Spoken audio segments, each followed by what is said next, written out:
The year is 1684, and a profound rhythmic silence has settled over the rolling hills of the English countryside.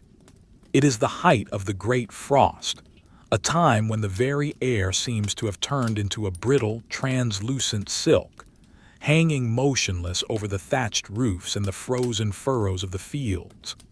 Outside, the world is a study in monochrome, shades of slate, bone, and charcoal. But inside the thick stone walls of the farmhouse, the world narrows down to a single, pulsing point of existence. This is the hearth. It is the sun around which the small universe of the family rotates, a vast, cavernous opening in the wall that breathes life into the cold timber and stone. As the sun dips below the horizon, casting long, bruised shadows across the snow, the family begins the slow, deliberate ritual of gathering. There is no haste here. Time in the 17th century, especially in the deep heart of winter, does not move in minutes or seconds. It moves in the slow consumption of oak logs and the gradual settling of ash. The fireplace itself is a monument to endurance. Built from heavy, soot-stained blocks of local limestone, it occupies nearly an entire wall of the main hall. To look at it is to see the history of the house written in carbon and heat. The stones at the back of the chimney are scorched a deep, matte black, a texture so rich and velvet-like that it seems to swallow the dim light of the fading day. Each stone has been smoothed by decades of rising heat, their edges rounded, their surfaces mapped with tiny hairline fractures where the intense warmth of countless winters has expanded and contracted the rock. Above the hearth sits a massive timber mantel, a beam of solid English oak harvested perhaps a century before the house was even built. It is dark, polished by the occasional wipe of an oiled rag and the constant, invisible film of wood smoke. If one were to run a finger along its underside, they would feel the slight, rhythmic ridges left by the adze of the carpenter who shaped it, a tactile ghost of a man long gone. On this evening, the floorboards near the hearth, wide planks of elm, are cold to the touch, except for the semicircle of wood directly in front of the stone apron. There, the wood is dry and warm, smelling faintly of toasted sap and old dust. The hearthstone itself is a single, massive slab of gray slate, worn into a gentle hollow in the center where generations of boots have rested. It is here that the family begins their evening. There is a specific, low-pitched sound to the winter wind as it brushes against the chimney stack outside, a hollow, mournful whistle that only serves to make the interior feel more secure, more impenetrable. The walls of the house are 2 feet thick, packed with rubble and lime, creating a thermal mass that holds the memory of the fire long after the flames have died down to a glimmer. In the corner of the room, the woodpile is stacked with mathematical precision. This is the result of months of labor, of autumn days spent in the woodlot with axes and wedges. There are logs of ash, which burn steady and bright even when green, heavy rounds of oak that hold the heat deep within their dense grain, and smaller bundles of birch faggots, their papery bark silver and curling, ready to catch the first spark. The scent of the woodpile is a complex tapestry of the forest, damp earth, bitter tannin, and the clean, sharp scent of dried resin.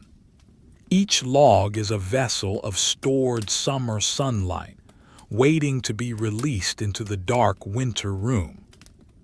The process of reviving the fire is performed with a steady, hypnotic focus. The embers from the afternoon have been banked, covered with a layer of fine gray ash to preserve the glowing core of heat. Using a long-handled iron peel, the father gently pushes aside the ash. The movement is silent, save for the soft, dry rustle of the gray flakes. Beneath the insulating layer, a deep, pulsing orange light is revealed. It is a living thing, a small pocket of summer trapped in the hearth. He leans forward, his movements slow and economical. There is no need for large gestures in this small, warm world. He places a handful of dried moss and fine shavings of pine onto the glowing center. For a moment, nothing happens. Then, a thin, unwavering ribbon of blue smoke begins to rise, curling upward toward the dark throat of the chimney. The family watches this in silence. The children are seated on low wooden stools, their woolen stockings thick and coarse against their skin. The youngest child reaches out a hand, not to touch the fire, but to feel the first radiating wave of warmth as the tinder catches. The smell of the burning pine shavings fills the air, a sharp, resinous aroma that cuts through the musty scent of the damp wool cloaks hanging by the door. The smoke is not an intruder.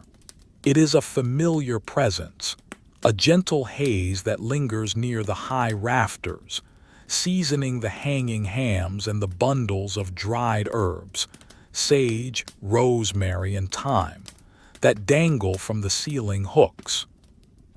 As the flame grows, transition from a flicker to a steady, golden tongue of light, the sounds of the room change. The silence of the frost is replaced by the domestic symphony of the hearth. There is the rhythmic clack-clack of the mother's knitting needles, smooth bone clicking against bone as she works a heavy gray wool into a pair of mittens. There is the low, guttering sound of the fire as it finds a pocket of moisture in a log, producing a tiny, musical hiss. And there is the occasional, heavy thud of a log settling deeper into the bed of coals, sending a brief constellation of sparks dancing up the chimney. These sparks are like tiny, short-lived stars, swirling in the updraft before vanishing into the darkness of the flue. The light produced by the fireplace is soft and amber, unlike the harsh, flickering light of a candle. It casts long, dancing shadows against the whitewashed walls, making the heavy oak furniture seem to breathe. The shadows of the family members are elongated, merging with one another on the ceiling, creating a sense of unity and shared existence. In this century, the fireplace is not just a source of heat. It is the kitchen, the laundry, and the social center. A large iron crane, forged by the village blacksmith, swings out from the side of the hearth. It is heavy and encrusted with layers of carbonized grease, yet it moves with a surprising, silent fluidity on its hinges. From this crane hangs a trammel, a notched iron bar that allows the heavy cast iron cooking pot to be raised or lowered over the flames. The pot itself is a masterpiece of utilitarian design. It is thick-walled and blackened, with 3 small feet that allow it to stand directly in the embers if necessary. Tonight, it holds a simple pottage of dried peas, leeks, and a small piece of salted pork. The liquid inside simmers at a pace that matches the evening, slow, steady bubbles rising to the surface and bursting with a soft, wet sound, releasing a cloud of savory, onion-scented steam. This steam mingles with the wood smoke, creating an olfactory blanket that wraps around the family, signaling safety and sustenance. To share a fireplace in the 17th century is to understand the economy of heat. The family sits in a specific hierarchy of warmth. The elders are closest to the blaze, tucked into high-backed, settled chairs. These chairs are designed with solid wooden backs and sides that reach up past the head, acting as a personal windbreak against the drafts that inevitably snake across the floor from the windows and doors. The settle captures the radiant heat of the fire, creating a warm microclimate for the occupant. The wood of the settle is warm to the touch, having absorbed the fire's energy for hours. The grain of the wood is visible in the firelight, deep, swirling patterns that look like frozen rivers of amber. As the evening deepens, the father takes up a piece of seasoned ash wood and a small, sharp knife. He begins to whittle a new peg for the garden gate, his movements rhythmic and repetitive. The shavings of wood fall silently onto the hearthstone, curled, pale ribbons that smell of fresh timber. The sound of the knife peeling through the wood is a soft, satisfying shhhshhh, a sound that underscores the peace of the room. There is no conversation, for there is nothing that needs to be said. The shared experience of the warmth is enough. The cold outside is a theoretical concept, a distant memory of the frozen pump and the crystalline breath of the cattle in the barn. Here, within the glow of the hearth, the world is small, manageable, and profoundly still. The youngest daughter is occupied with a basket of fleece. The wool is raw, recently washed but still containing the faint, earthy scent of the sheep and the lanolin that makes it water-resistant. She pulls the fibers apart with her fingers, teasing the wool to prepare it for spinning. The sound is a soft, fibrous tearing, like the sound of dry grass being stepped on. Her hands move with a muscle memory passed down through generations, a hypnotic dance of pulling and smoothing. The firelight catches the individual fibers of the wool, making the heap look like a soft, glowing cloud of gold in her lap. The fire has now reached its maturity. The initial frantic flames of the kindling have subsided into the deep, steady glow of the oak rounds. The center of the fire is a white-hot cavern, where the wood has turned into translucent structures of pure heat. This is the heart of the fire, where the temperature is most consistent. The family adjusts their position slightly, a silent, collective shift toward the center as the external temperature drops further. The windows of the house are now completely opaque, covered in thick, crystalline patterns of hoarfrost that look like the fronds of ancient ferns. These patterns sparkle in the firelight, a cold, silent audience to the warmth within. Every few minutes, the father uses the heavy iron tongs to reposition a log.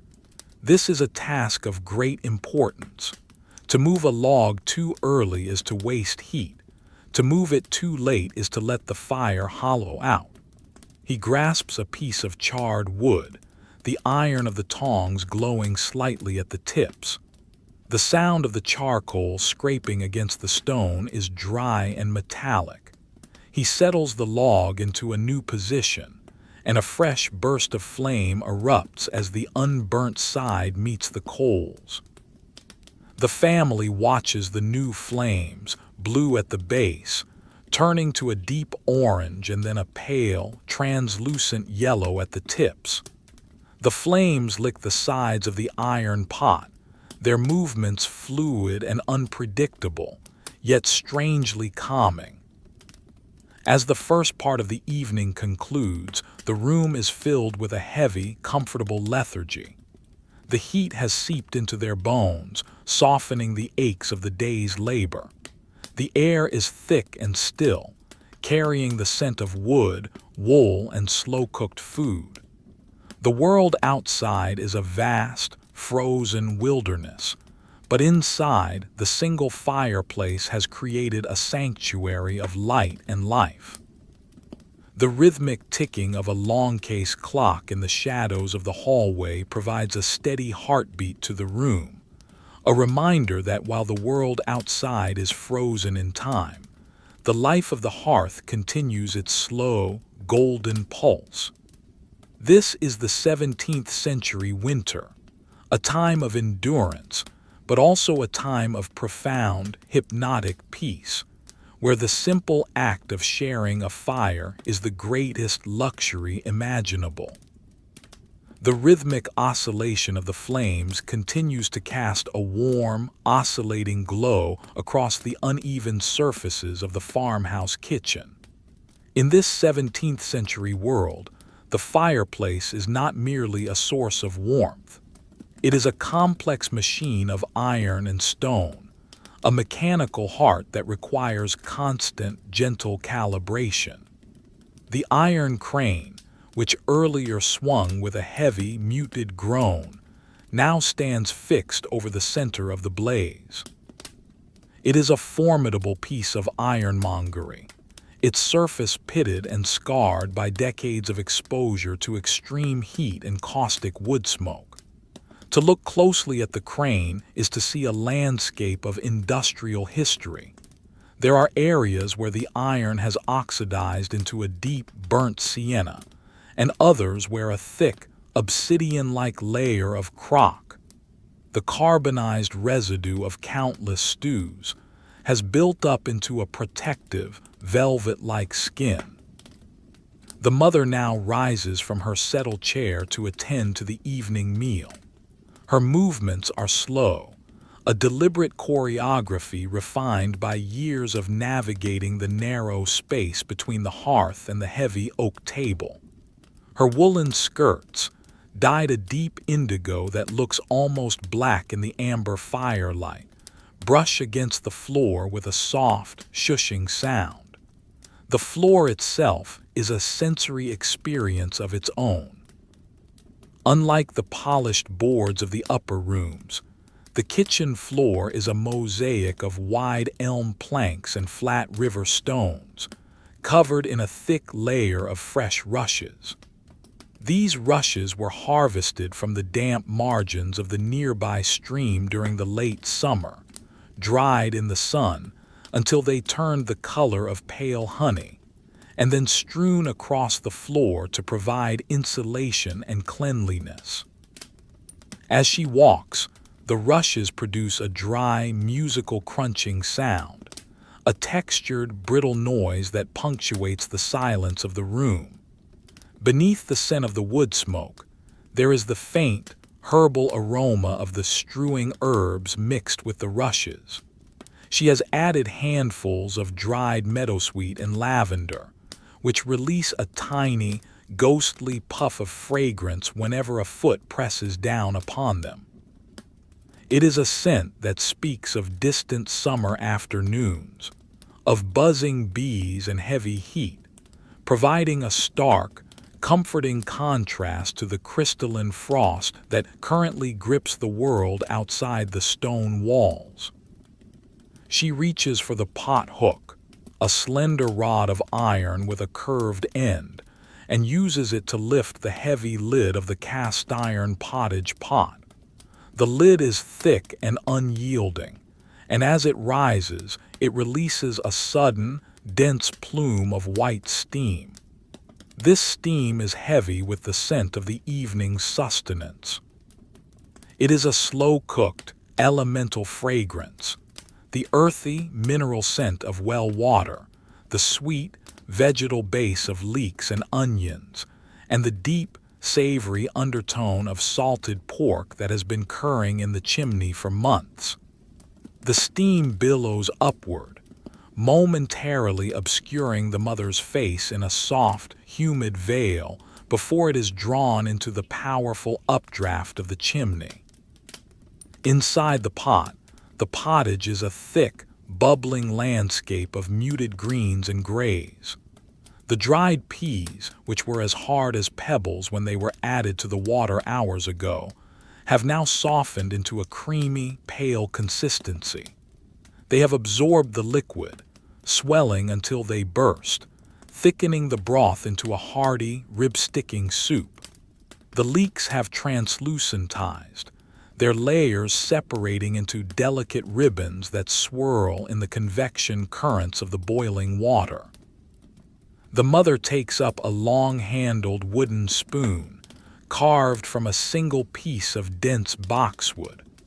The wood of the spoon is smooth, polished by decades of contact with boiling liquids and the gentle friction of the palm. The act of stirring the pottage is a hypnotic ritual. She moves the spoon in slow, concentric circles, feeling the resistance of the thick liquid. The sound is a wet, rhythmic th-lop, th-lop, th-lop, a heavy acoustic signature that signifies the meal is nearly ready. As she stirs, the heat of the fire radiates against her forearms, a sharp, prickling warmth that contrasts with the cooler air at the back of the room. She can feel the fire's energy moving through her woolen sleeves, reaching the skin and loosening the tension held in her muscles from a day of spinning and scouring. To the side of the main hearth, tucked into a smaller niche in the stonework, sits the bread oven. This is a domed chamber built directly into the mass of the chimney. Earlier in the day, a small, intense fire of faggots, thin bundles of birch and hazel, was lit inside the oven to heat the stones. Once the stones reached a specific, glowing temperature, the embers were swept out with a damp cloth, and the rounds of heavy, dark rye dough were slid inside on a long wooden peel. Now the oven is cooling slowly, releasing a dry, yeasty aroma that mingles with the steam from the pottage. The bread has developed a thick, flinty crust, the kind that requires a sharp knife and a steady hand to slice, but inside it is dense, moist, and warm. The youngest son, a boy of 7, has been tasked with the rushlight. In an age before affordable tallow candles or the luxury of beeswax, the rushlight is the primary source of illumination for the family's evening tasks. It is a humble object, made from the pith of a common rush that has been meticulously peeled, leaving only a thin strip of skin to provide structural integrity. This pith has then been dipped multiple times into a skillet of melted mutton fat, the kitchen stuff, saved from the roasting of meat. The boy holds the rush in a specialized iron holder, a nip which grips the rush at a 45-degree angle. This angle is crucial. If held vertically, the light is too dim, but if held too horizontally, the fat will melt too quickly and the light will flare and die. He uses a small ember from the edge of the hearth to light the tip. The rush catches with a tiny, sputtering pop, and a small, unwavering flame begins to consume the tallow. The light it produces is a pale, cool yellow, casting a tiny pool of clarity onto the table where the father is still whittling his ash peg. The boy watches the flame with a focused, almost meditative intensity, occasionally moving the rush through the nip as it burns down. The smell of the burning mutton fat is acrid and heavy, a functional scent that everyone in the house has long since ceased to notice. Nearby, the family's old brindled mastiff, a dog of immense size and quiet temperament, lies stretched out across the hearthstone. His fur is coarse and thick, and as the heat of the fire sinks into his coat, he releases a soft, contented sigh that sounds like a bellows being emptied. His paws occasionally twitch in his sleep, Perhaps he is dreaming of chasing hares across the frost-covered meadows, but his body remains heavy and still. The dog's presence adds a layer of animal warmth to the room, his slow, rhythmic breathing providing a foundational pulse to the evening. His tail, thick as a rope, rests against the cool rushes of the floor, occasionally thumping once, a hollow, muffled sound in response to some internal dream logic. The father has now finished his whittling. He brushes the pale, curled shavings of wood from his lap into the fire. They ignite instantly, a brief, frantic flare of white light that illuminates the rafters and the hanging bundles of dried potherbs above. For a few seconds, the room is filled with the sharp, clean scent of burning ash wood, a top note of fragrance that dances over the heavier smells of the kitchen. He then reaches for a trivet, a three-legged iron stand, and places it directly into a bed of glowing coals at the edge of the hearth. On this trivet, he places a small tin mug of small beer, a weak, fermented ale that is the primary hydration for the family, safer to drink than the standing water of the well. The sound of the beer heating is a gradual, escalating hiss. Tiny bubbles begin to form on the bottom of the tin, rising through the dark, amber liquid and breaking on the surface with a soft, metallic ring. The smell of the warming ale is malty and sweet, with a hint of the wild yeast used in its fermentation.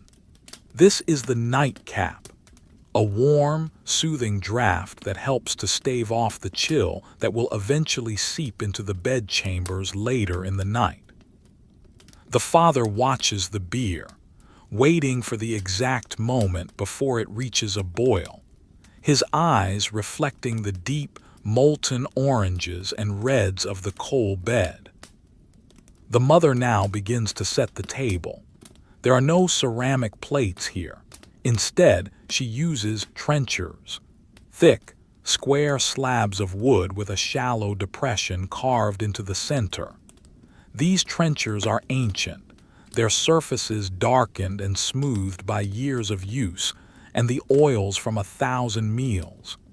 She places them on the heavy trestle table, the wood of the trenchers meeting the wood of the table with a series of solid, comforting thunks. Beside each trencher, she lays a horn spoon, translucent, amber-colored utensils fashioned from the boiled and pressed horns of cattle. These spoons are lightweight and warm to the touch, and unlike metal, they do not carry the heat of the pottage to the lips too quickly. As the meal is served, the conversation remains minimal. The family gathers around the table, their chairs scraping softly against the rushes. They sit in the flickering perimeter of the firelight, their faces half illuminated and half hidden in shadow. The act of eating is a slow, methodical process. They dip their dark bread into the thick pottage, the crust soaking up the savory broth. The sound of the meal is a soft chorus of scraping spoons, the chewing of dense bread, and the occasional, satisfied swallow. It is a symphony of domesticity, a sound that has remained unchanged for centuries. The heat from the fireplace continues to radiate outward, a steady, invisible wave that pushes back the darkness of the hall. Even at the far corners of the room, where the shadows are thickest, the air is still and dry. The fire has become a stable presence, no longer requiring the frantic attention of earlier. It has settled into a deep burn, where the large oak logs have turned into glowing monoliths of charcoal, radiating a heat that is more profound and penetrating than the flicker of a flame. The mother looks toward the window, where the hoarfrost has thickened into a white, opaque crust. She knows that outside, the temperature has plummeted and the world is locked in a frozen embrace. The trees in the orchard will be creaking under the weight of the ice, and the sheep in the fold will be huddling together for warmth. But here, within the circle of the hearth, there is a sense of absolute security. The fireplace is their shield, their provider, and their companion. As they finish their pottage, the youngest daughter begins to clear the trenchers. She moves with the same unhurried grace as her mother, her small hands navigating the warm wood and the horn spoons. There is no clatter of dishes here. The cleanup is as quiet as the preparation. The trenchers will be wiped clean with a damp cloth and a little wood ash, a natural abrasive and cleanser, and then stacked back on the shelf. The scraps from the meal are scraped into a small wooden bucket for the pigs, a silent promise of future sustenance. The evening is now entering its middle phase. The immediate tasks of the day are done, and the family returns to their seats by the fire. The father takes up his pipe, a long-stemmed clay object with a small, blackened bowl. He fills it with a pinch of coarse, dark tobacco, lighting it with a glowing splinter of wood from the hearth. The smoke he exhales is blue and fragrant, drifting upward to join the wood smoke in the rafters. The rhythmic puffing of the pipe becomes another element of the room's ambient soundscape, a slow, pulsing noise that matches the flickering of the flames. The family is now fully enveloped in the hearth trance, that state of deep, hypnotic relaxation that comes from staring into a constant, shifting fire. Their breathing has synchronized, becoming slow and deep. The warmth has reached its peak, saturating the room and everything in it. The stones of the hearth are now so hot that they would sizzle if a drop of water fell upon them, holding enough thermal energy to keep the house warm until the gray light of dawn. In this moment, the 17th century family is not just sharing a fireplace. They are sharing a singular, unshakable peace, a sanctuary of golden light in a world of endless winter. The meal has concluded, and the rhythmic cycle of the 17th century evening shifts into a deeper, more meditative gear. The mother moves toward the corner of the hearth where her spinning wheel stands, a graceful, skeletal construction of turned oak and polished fruitwood. In the flickering amber light, the wheel appears almost like a celestial instrument, its slender spokes casting long, rotating shadows that dance across the timber-framed walls. She settles into her small, three-legged stool, her body naturally finding the posture of 1,000 previous evenings. The wheel is an extension of her own rhythm, a mechanical companion that translates the slow passage of time into tangible thread. The sound of the spinning wheel is the primary heartbeat of the house after dark. It begins with a low, resonant hum as she presses her foot onto the wooden treadle. The treadle makes a soft, rhythmic clack-thump against the floor rushes, a sound so consistent it becomes a form of silence. The large drive wheel begins to rotate, a blurred circle of dark wood that gathers momentum until it produces a steady, vibrating whir. This whir is a complex acoustic texture. It is the sound of the friction of the leather drive band against the grooves of the flyer, the slight vibration of the spindle in its leather bearings, and the displacement of the warm, dry air within the circle of the hearth. She reaches for the distaff, which is dressed with a cloud-like mass of flax, fibers that have been retted, broken, and scutched until they are as soft and pale as a winter mist. Her fingers move with a dexterity that seems almost independent of thought. She draws out a few fine fibers, twisting them between her thumb and forefinger with a gentle, rolling motion. The tactile sensation is one of extreme focus. The slight pull of the fibers, the oily smoothness of the flax, and the tension of the emerging thread. As the thread is pulled onto the bobbin, it produces a high-pitched, musical singing sound, a thin metallic note that fluctuates in pitch depending on the speed of the wheel. The mother's gaze is fixed on the eye of the flyer, where the fibers are twisted into strength. She does not look at the fire, yet the fire provides the essential environment for her work. The warmth keeps her joints supple, preventing the stiffening that comes with the deep frost outside. The dry air of the hearth is necessary for the flax.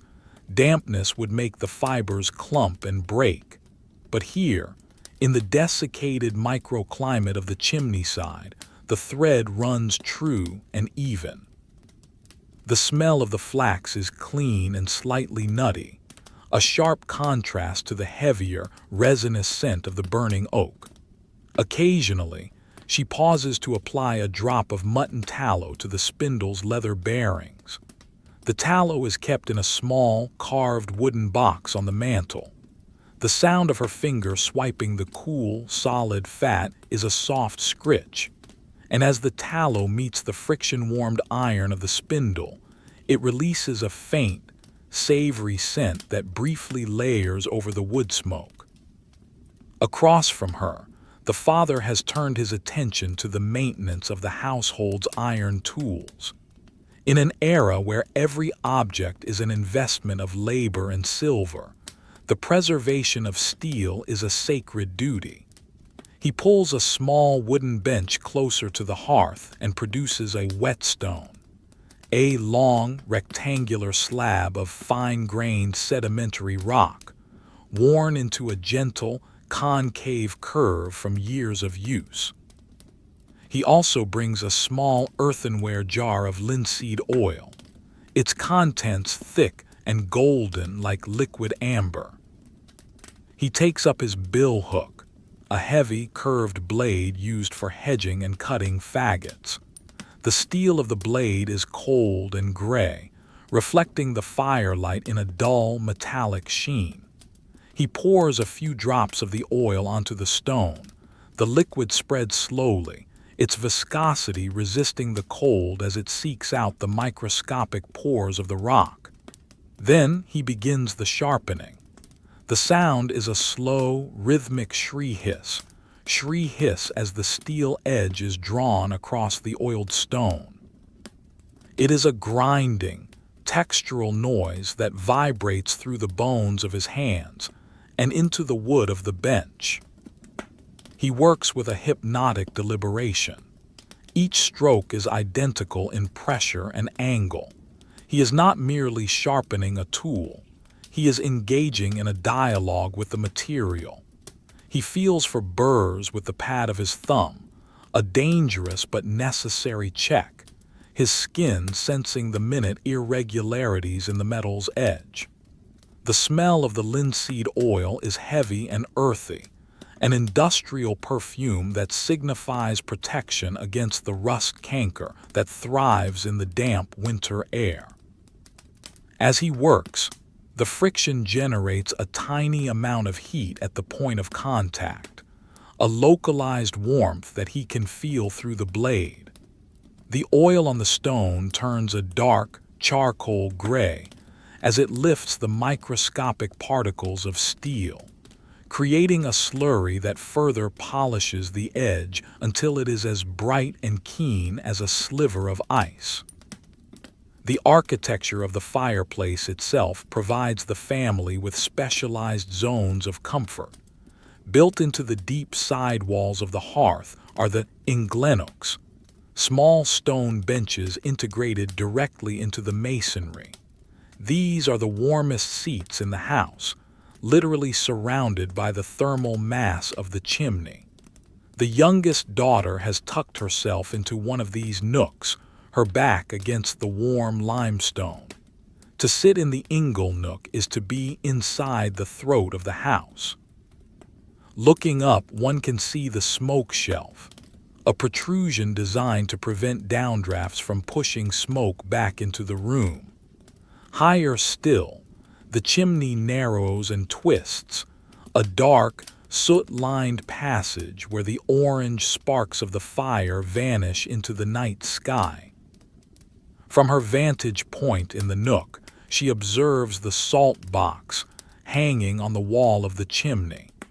This is a simple wooden box with a sloping lid, kept there specifically because the constant, gentle heat of the fireplace keeps the salt dry and free-flowing. In the 17th century, damp salt is a constant struggle, clumping into useless bricks in the humidity of a normal room. But here, the salt remains a fine, white crystalline powder, protected by the very fire that seasoned the meat it will eventually preserve. She watches as a stray lick of flame illuminates the grain of the salt box's oak wood, revealing the intricate patterns of the medullary rays that look like frozen lightning. The drafts of the house are a living force, a cold tide that constantly tests the defenses of the hearth. Even with the thick stone walls and the heavy tapestries draped over the doors, the great frost outside is persistent. Thin, needle-like currents of freezing air snake through the gaps in the window shutters and beneath the heavy elm sills. These drafts are visible in the way the fire behaves. When a particularly strong gust of wind hits the top of the chimney, the flames momentarily bow and flicker, dancing a frantic, silent jig before righting themselves. The family has learned to manage these drafts with a variety of screens. A tall, folding screen made of heavy, oil-painted canvas stands behind the mother's spinning wheel. It acts as a dam, catching the radiant heat of the fire and reflecting it back toward her, while simultaneously blocking the cold air that flows from the dark hallway. The canvas of the screen is warm to the touch, and it smells faintly of old turpentine and beeswax. On the floor, the thick layer of rushes serves as a thermal buffer, trapping pockets of still air between the cold stones and the feet of the family. The sound of the wind outside is a distant, muffled roar, a reminder of the wilderness that surrounds them. But inside the thermal envelope of the hearth, the air is stationary and heavy. As the evening progresses, the father decides to add a backlog to the fire. This is a massive, unsplit round of green beech wood, nearly 2 feet in diameter. It is too large to burn quickly, and its purpose is not to provide bright light but to act as a heat reservoir. Using the heavy iron poker, he creates a space at the very back of the hearth, pushing the glowing coals forward. The sound of the iron scraping the stone floor of the fireplace is a deep, resonant growl. He then rolls the beech log into place. The reaction is slow and fascinating to watch. The green wood does not ignite at once. Instead, the heat of the coals begins to drive the moisture out of the grain. A soft, melodic whistling begins, the song of the log, as steam is forced out of the ends of the wood under immense pressure. Small beads of sap bubble and hiss at the edges of the bark, caramelizing into a dark, sticky resin that smells intensely of the forest.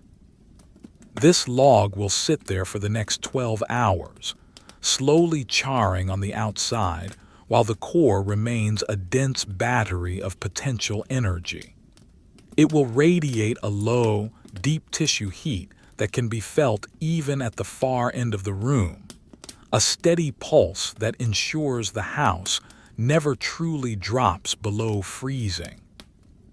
The cat, a large, mottled tabby with thick winter fur, has moved from the mantel to a spot directly in front of the new log. She kneads the rushes with her paws, a rhythmic, tactile expression of contentment. The sound of her purring is a low-frequency vibration that seems to harmonize with the whir of the spinning wheel. Her whiskers twitch in the updraft, and her amber eyes are narrowed to slits, reflecting the glowing embers. She is a master of heat-seeking, finding the exact point where the radiant warmth of the fire perfectly balances the cooler air near the floor. Her presence adds another layer of tranquility to the scene, a symbol of domestic peace in a world that is otherwise harsh and unforgiving. The light in the room has changed. The rushlight has burned down and the boy has not lit another, as the fire glow is now sufficient for the evening's quiet contemplation. The colors of the room have shifted into a palette of deep crimson, burnt orange, and midnight black. The textures of the world are heightened. The rough grain of the stone, the soft pile of the wool, the smooth polish of the iron. Everything feels weighted, significant, and permanent. The family is no longer just people sitting in a room. They are part of an ancient, slow-moving tableau of survival. The mother finishes the last of the flax on her distaff. She stops the wheel, the whirring fading into a series of slow, individual clicks before descending into silence. The sudden absence of the sound makes the room feel even more still. She carefully removes the bobbin, which is now heavy with a neat, spiral-wound cylinder of pale linen thread. She runs her hand over the thread, feeling its cool, slightly waxy texture. This thread will eventually be woven into shirts, sheets, or sacks, a physical manifestation of this very hour of warmth. The father sets down his billhook and the whetstone. He wipes the blade with a rag soaked in tallow, leaving a protective film that catches the red light of the coals. The metal is now dangerously sharp, a silent promise of the work that will resume once the frost breaks. He leans back in his settle, his eyes following the path of a single glowing ember as it rises from the fire, circles once in the heat shimmer, and is sucked up into the darkness of the flue. The world is very quiet now, the only sounds being the deep, rhythmic breathing of the dog, the occasional sigh of the house timbers as they contract in the cold, and the eternal, low-pitched murmur of the fire. The 17th century has folded itself into the hearth, waiting for the morning in a state of warm, golden suspension. As the deep night advances, the thermal architecture of the 17th century hearth reveals its secondary, more subtle purposes. Beyond the immediate provision of light and the cooking of the evening pottage, the fireplace serves as the house's primary desiccator, a silent, invisible engine that pulls the moisture from the damp, winter-chilled objects of the household. In this era, dampness is a persistent adversary, a creeping cold that settles into the fibers of the bedsheets and the grain of the floorboards.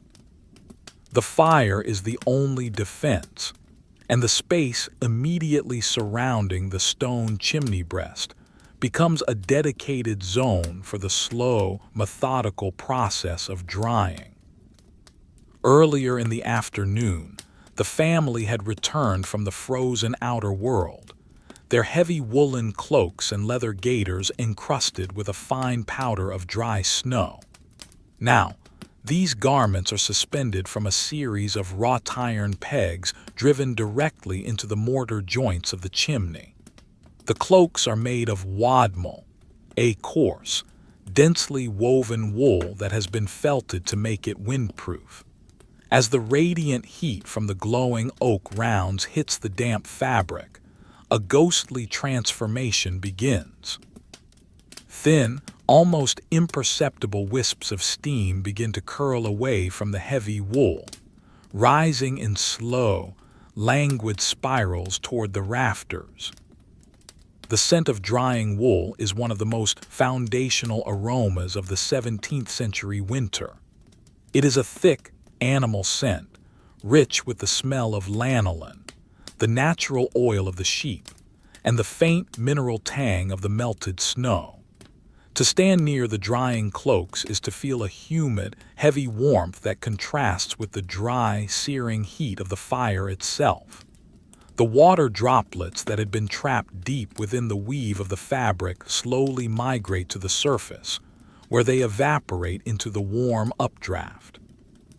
Occasionally, a single drop of water, having gathered enough mass, detaches itself from the hem of a cloak and falls onto the hot slate of the hearthstone.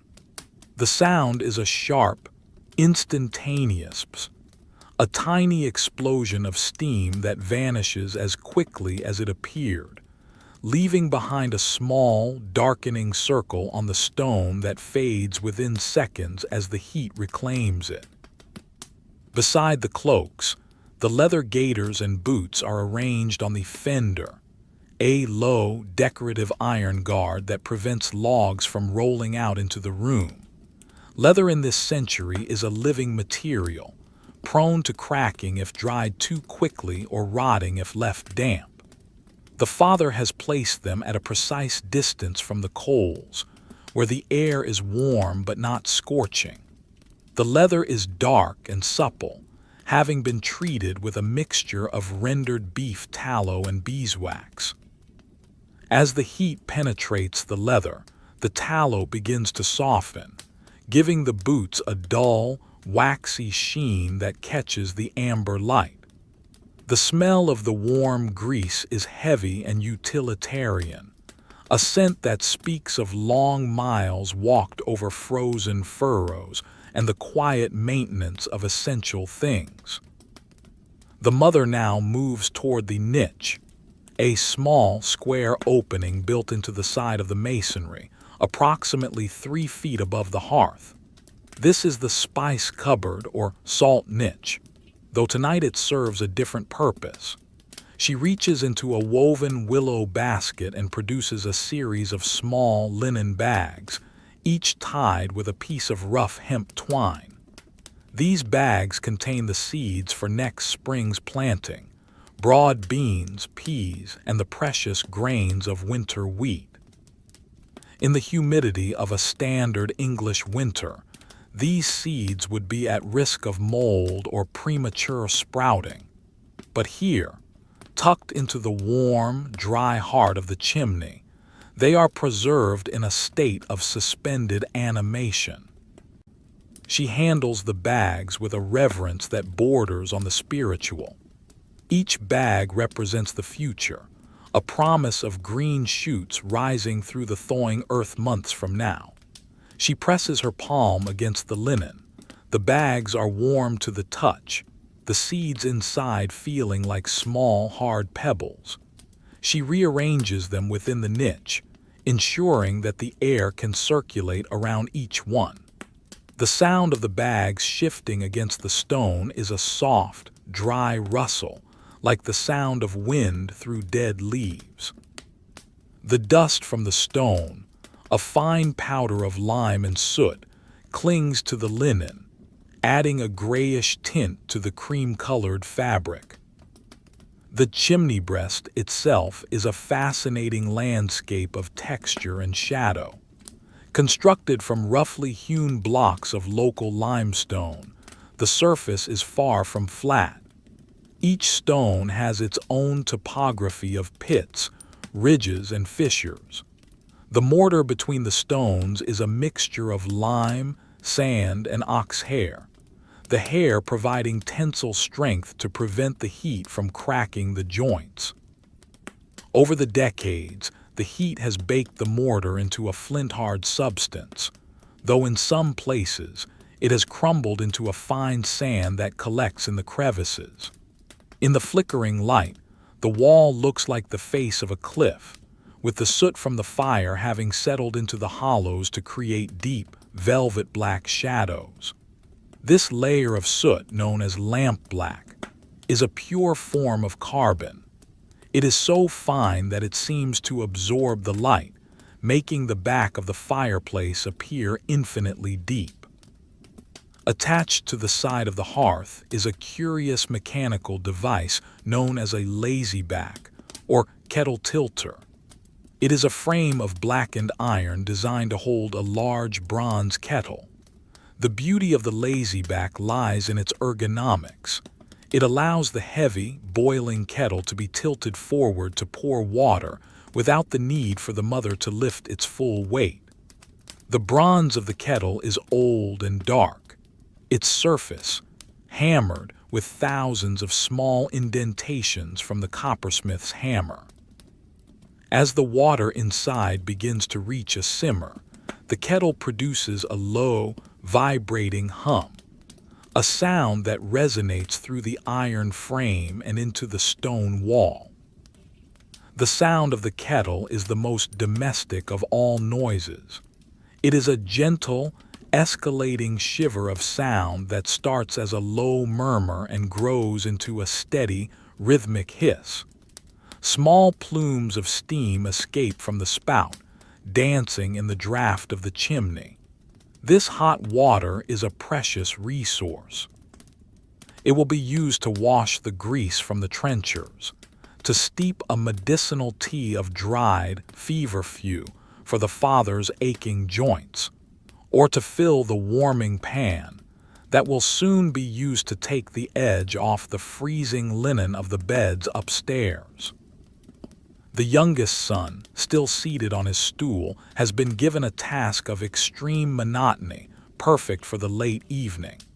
He has a large wooden bowl filled with marrow-fat peas that were harvested and dried in the late summer.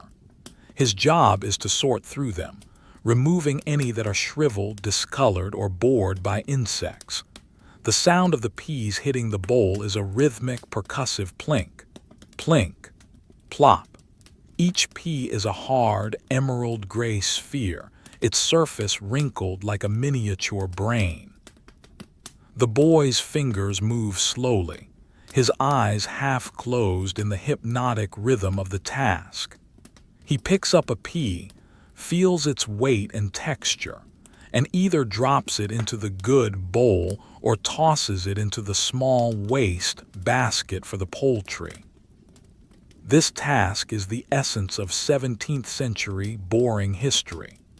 It is a task that requires no intellect, only a steady hand and the patience of the seasons. The warmth of the fire has made the boy's movements sluggish, his mind drifting into a dreamlike state. The light of the fire reflects off the surface of the peas, making them look like a bowl of polished jade. The smell of the dried legumes is dusty and faint, a scent of the earth that has been desiccated by the sun and now preserved by the hearth. As the boy works, the father prepares the warming pan. This is a magnificent object, a large circular brass pan with a hinged lid, attached to a long turned handle of fruit wood. The lid of the pan is intricately perforated with a pattern of small holes, designed to allow the heat and the scent of the wood coals to escape without letting the embers themselves touch the bedsheets. The brass is polished to a high shine, reflecting the entire room in a distorted fisheye perspective. One can see the distorted golden glow of the fire, the elongated shadows of the family, and the dark silhouettes of the hanging herbs, all captured in the curve of the metal. The father uses a small iron shovel to scoop a handful of living coals from the edge of the fire. These are not the flaming logs, but the deep red, glowing hearts of the oak that have been reduced to pure carbon. He places them carefully into the brass pan. The sound of the coals hitting the metal is a dry, clattering ring. As he closes the lid, the smell of the coals is intensified, a sharp, clean scent of extreme heat. He then adds a few dried sprigs of lavender and rosemary on top of the coals. The herbs don't burn, they toast, releasing a sudden, concentrated burst of floral fragrance that cuts through the heavy smell of wood smoke and wet wool. He will soon take this pan upstairs to the bedchambers, where the temperature is barely above freezing. He will slide the warm brass between the heavy linen sheets, moving it back and forth in a slow, rhythmic motion. The sound of the brass sliding over the fabric is a soft, metallic hiss, and the heat it leaves behind is a profound luxury. But for now, the pan sits by the hearth, preheating, its brass surface becoming so hot that it radiates a localized, sun-like warmth. The draft in the chimney has settled into a steady, low-frequency roar. This is the voice of the house, a sound created by the passage of air through the narrow flue and over the irregular surfaces of the soot-stained stones. It is a comforting sound, a sign that the fire is drawing well, and that the toxic smoke is being carried safely away. The family knows this sound intimately. A change in its pitch can signal a shift in the wind or the arrival of a snowstorm. Tonight, the voice is deep and constant, a bass note that underpins the higher-pitched sounds of the kettle, the spinning wheel, and the sorting of the peas. The mother stands up and walks to the window. She pulls back a small corner of the heavy woolen curtain. The glass in the window is crown glass, hand-blown and full of reams and seeds, tiny bubbles and ripples that distort the view of the outside world. The frost on the outside of the pane has grown into thick, crystalline structures, like the white feathers of some giant, prehistoric bird. Beyond the glass, the world is a void of blue-black darkness.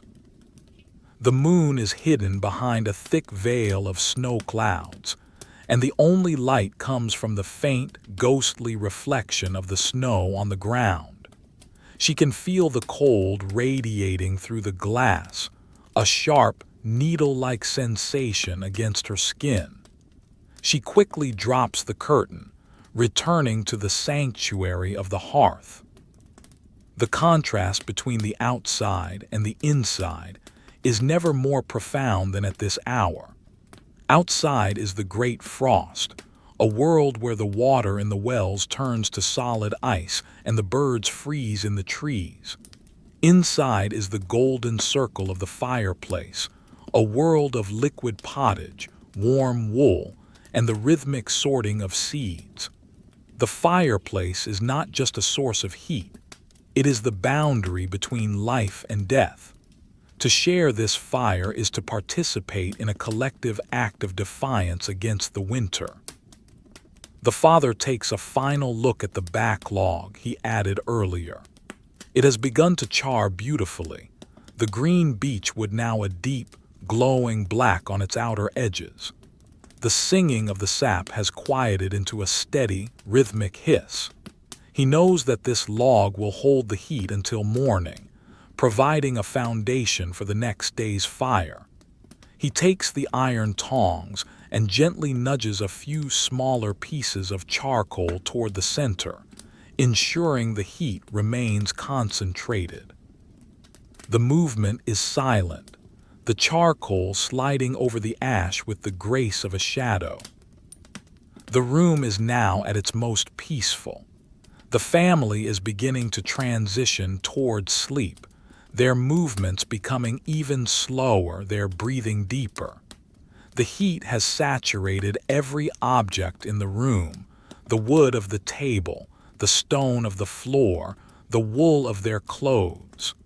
The house itself has become a thermal battery, holding the energy of the oak and the beech. The 17th century night is long and cold, but here, within the embrace of the limestone chimney and the glowing heart of the fire, the world is still, warm, and profoundly safe. The family remains for a few more minutes, bathed in the dying light of the embers before the final rituals of the night begin. The time has arrived for the thermal migration, the slow and carefully choreographed transition from the living warmth of the hearth to the dormant cold of the sleeping chambers. In the 17th century, the upstairs of the farmhouse is a different realm entirely, a place where the great frost holds a more direct and unyielding sway.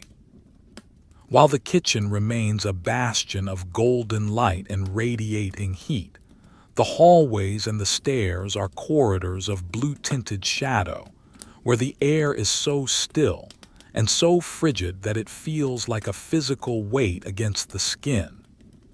The father prepares to lead this migration, and his primary instrument is the brass warming pan, now fully charged with the glowing, lavender-scented hearts of the oak fire. He lifts the warming pan by its long, fruitwood handle. The wood is cool at the far end, but as his hand moves closer to the brass bowl, he can feel the heat intensifying, traveling through the dense grain of the timber. The weight of the pan is substantial, a balanced lever that requires a steady, practiced grip. As he moves away from the fireplace, the light in the room shifts.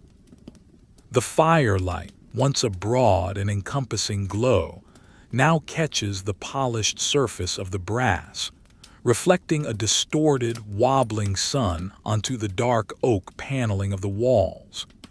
The perforations in the lid, delicate, hand-punched holes in the shape of a stylized rose, act like a lantern, casting tiny, flickering pinpricks of orange light that dance across the ceiling beams as he walks. The journey to the bedchambers is a slow, rhythmic process. Each step on the stairs is a deliberate encounter with the house's anatomy. The staircase is narrow and steep, built of solid elm planks that have settled over the decades into slightly uneven angles. As his weight presses down on each step, the wood responds with a series of structural complaints: low, musical groans and sharp, dry cracks that echo in the vertical shaft of the stairwell. These are the sounds of a house contracting in the deep frost, the timber fibers rubbing against one another as they shrink in the absence of moisture. The air here is sharp.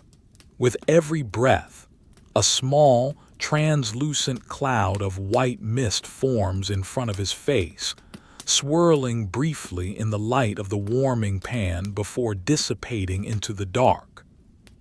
He reaches the landing, where the temperature is significantly lower.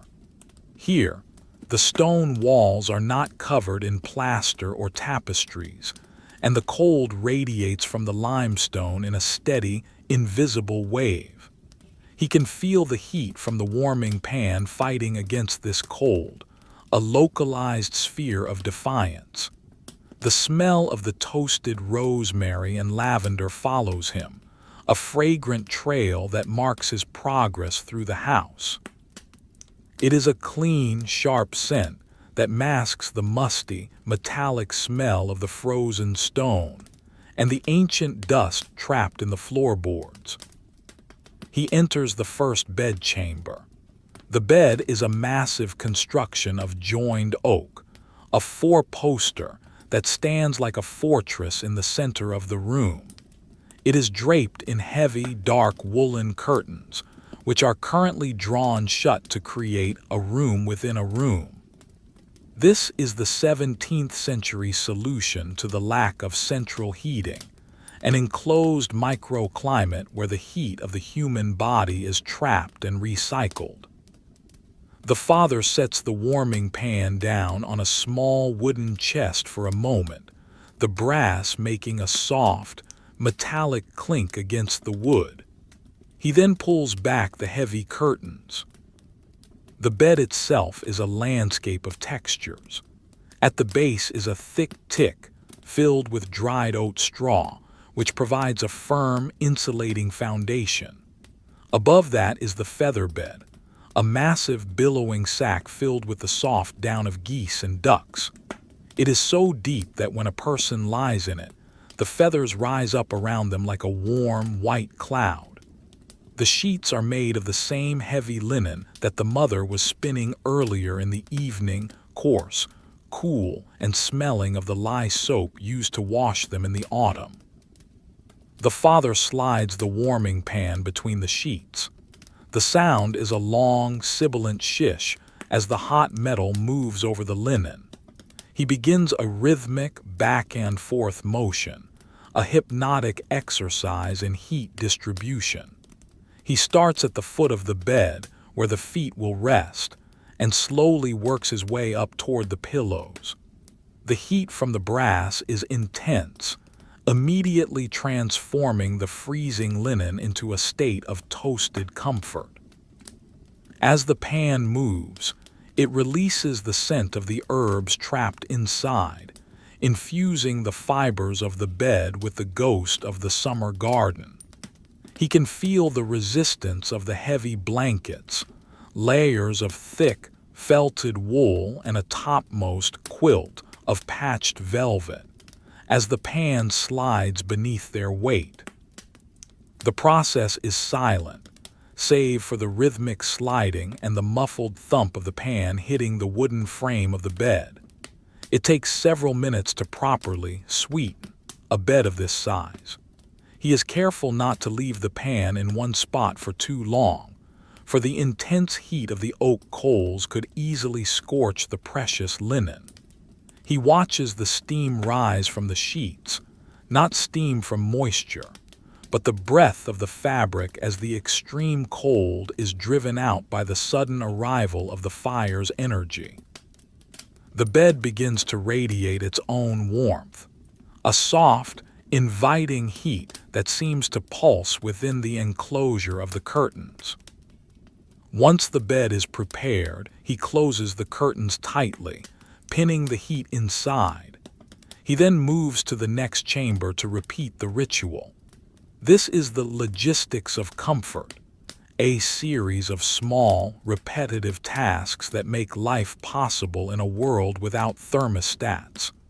By the time he returns to the kitchen, his hands are warm and smelling of lavender, and the warming pan's coals have faded to a dull, dusty crimson. Back at the hearth, the mother is performing the final rites of the fire for the evening. She is focused on the fireback, the massive plate of cast iron that stands against the back wall of the fireplace. This fireback is a masterpiece of the ironworker's art, featuring a relief carving of a heraldic lion surrounded by scrolling vines and Tudor roses. Throughout the evening, this slab of iron has been absorbing the direct radiation of the flames, and it is now a profound reservoir of thermal energy. It does not glow, but the air in front of it shimmers with a visible heat haze. The purpose of the fireback is to reflect the heat forward into the room, rather than letting it be absorbed by the masonry of the chimney. The mother takes a damp cloth and carefully wipes a small section of the hearthstone near the iron plate. The water evaporates instantly with a sharp, musical hiss. She then uses a small iron scraper to remove the clinkers, the fused stony residue of the burnt wood, from the grate. The sound is a dry, metallic scritch-scritch, a textural noise that signifies the cleaning of the machine. Next comes the banking of the fire. This is perhaps the most critical task of the entire 24-hour cycle. If the fire goes out completely, The morning will be a frantic struggle with flint and steel in a house that has dropped to a bone-chilling temperature. To bank the fire, she uses the heavy iron shovel to gather all the remaining glowing coals into a compact mound at the very center of the hearth, directly in front of the warm fire back. She then takes the fine, gray ash from the perimeter of the fireplace and begins to carefully blanket the coals. She does this with the delicacy of someone tucking a child into bed. She sprinkles the ash over the glowing embers until they are completely submerged in a soft, gray tomb. The light in the room dims significantly as the orange glow is smothered. To the uninitiated, the fire looks dead, but beneath that insulating layer of ash, the coals will remain at a steady, pulsing heat for 8 to 10 hours. The ash prevents the oxygen from reaching the carbon too quickly, slowing the combustion to a microscopic crawl. The sound of the ash being shoveled is a soft, muffled rustle, like the sound of dry snow falling on a frozen pond. The smell is mineral and dusty, the scent of wood that has been reduced to its absolute elemental essence. Once the mound is perfect, she places the curfew over it. The word curfew comes from the French couvre-feu, meaning cover fire. It is a large, dome-shaped hood made of hammered copper, with a series of small air holes around the rim. She lowers the curfew over the banked ashes. The copper is cool at first, but it quickly begins to absorb the heat from below. The metal expands with a faint, melodic tink, a sound that signals the beginning of the fire's long, nocturnal vigil. The curfew ensures that no stray spark can escape during the night to land on the floor rushes or the wooden furniture. It is the final safety of the house. With the curfew in place, the primary light source of the room is gone, leaving only the faint, ghostly reflection of the snow from outside and the tiny pinpricks of light from the curfew's air holes, which look like a miniature constellation fallen onto the hearth. The house begins to settle. This is a symphony of low-frequency sounds that only occur in the deep night. The heavy oak beams overhead, which have been warmed by the rising heat of the fire all evening, now begin to cool and contract against the stone walls. This produces a series of rhythmic thunks and groans that vibrate through the structure of the building. To the family, these are not frightening noises. They are the familiar breathing of the house, a sign that the architecture is responding to the environment. The father takes a final walk around the kitchen. He checks the latches on the heavy oak doors, simple iron bars that drop into wooden slots with a solid, satisfying clunk. He ensures the window shutters are bolted, their iron hinges stiff with the cold. He moves past the water bucket, where a thin, crystalline skin of ice has already begun to form on the surface of the water, despite the proximity to the hearth. He breaks the ice with his finger. The sound is a delicate snap, and the shards of ice float in the dark water like broken glass. The mastiff, still on his rug, doesn't even open his eyes as the father passes. The dog's breath is slow and deep, a rhythmic huffing that stirs the dust in the rushes. The cat has found a high perch on the mantel, where the rising heat from the banked fire still provides a warm updraft. She is a dark silhouette against the gray stone, her tail tucked neatly around her paws. The family now moves toward the stairs. There is no need for a candle. They know the geography of the house by touch and by the quality of the shadows. Their footsteps are muffled by the thick wool of their stockings. As they climb, the warmth of the kitchen falls away, replaced by the bracing, antiseptic cold of the upper floor. But they are not afraid of the cold.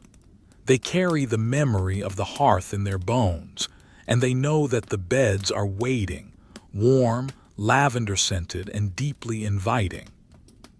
The final sound of the downstairs is the ticking of the long-case clock, a steady, mechanical heartbeat that measures the slow passage of the great frost.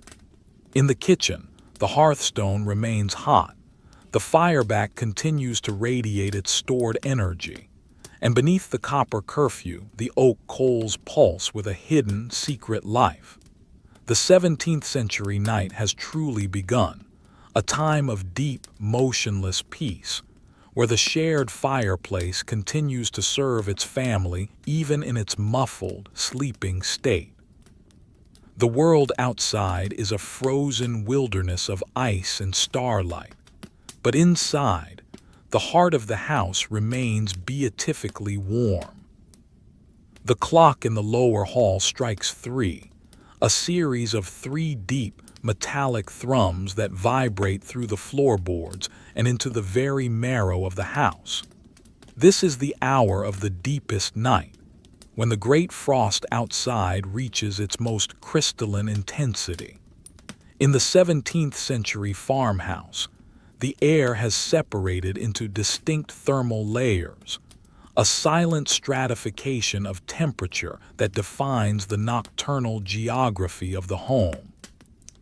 Upstairs, the family remains cocooned within their feather beds, their breath forming tiny, ephemeral clouds of silver mist in the blue-black darkness of the chambers. But downstairs, in the kitchen, the hearth remains a living, breathing organism, performing its essential duty in the hollow of the night. The copper curfew, a large, hand-beaten dome of warm metal, sits upon the hearthstone like a silent sentinel. To look at it in the darkness is to see a map of the fire's hidden life.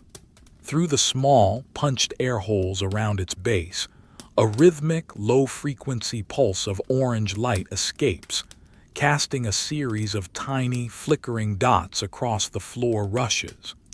These dots of light are not steady. They swell and fade in a slow, hypnotic cadence, synchronized with the movement of the air within the chimney. The copper of the curfew has reached a state of thermal equilibrium. It is too hot to touch with a bare hand, yet it does not glow.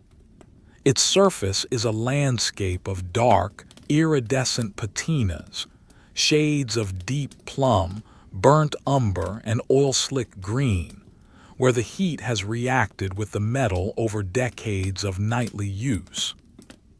The father wakes. In this era, sleep is often segmented, a first sleep followed by an hour of wakefulness before the second sleep. This middle hour is a time of quiet reflection, and more importantly, a time to check the vital signs of the house. He slides out from beneath the heavy woolen blankets, the sudden contact with the frigid air of the room causing a sharp, involuntary shiver. He reaches for his nightgown, a thick garment of double-felted wool that has been hanging on the bedpost. It is cold, but as he pulls it around his shoulders, the trapped air between the fibers begins to warm, creating a thin, insulating layer of comfort. He moves toward the stairs, his feet finding the familiar, uneven geometry of the elm planks by touch alone. The descent is a study in acoustic archaeology. Each step produces a unique sound, a high-pitched chirp from a loose nail, a deep, hollow thump from a plank that has slightly warped, a soft, fibrous crunch as his weight settles onto the wood. The air grows perceptibly warmer as he descends, the heavy, wood-scented atmosphere of the kitchen rising to meet him like a physical embrace. When he reaches the kitchen floor, he is struck by the profound silence of the room.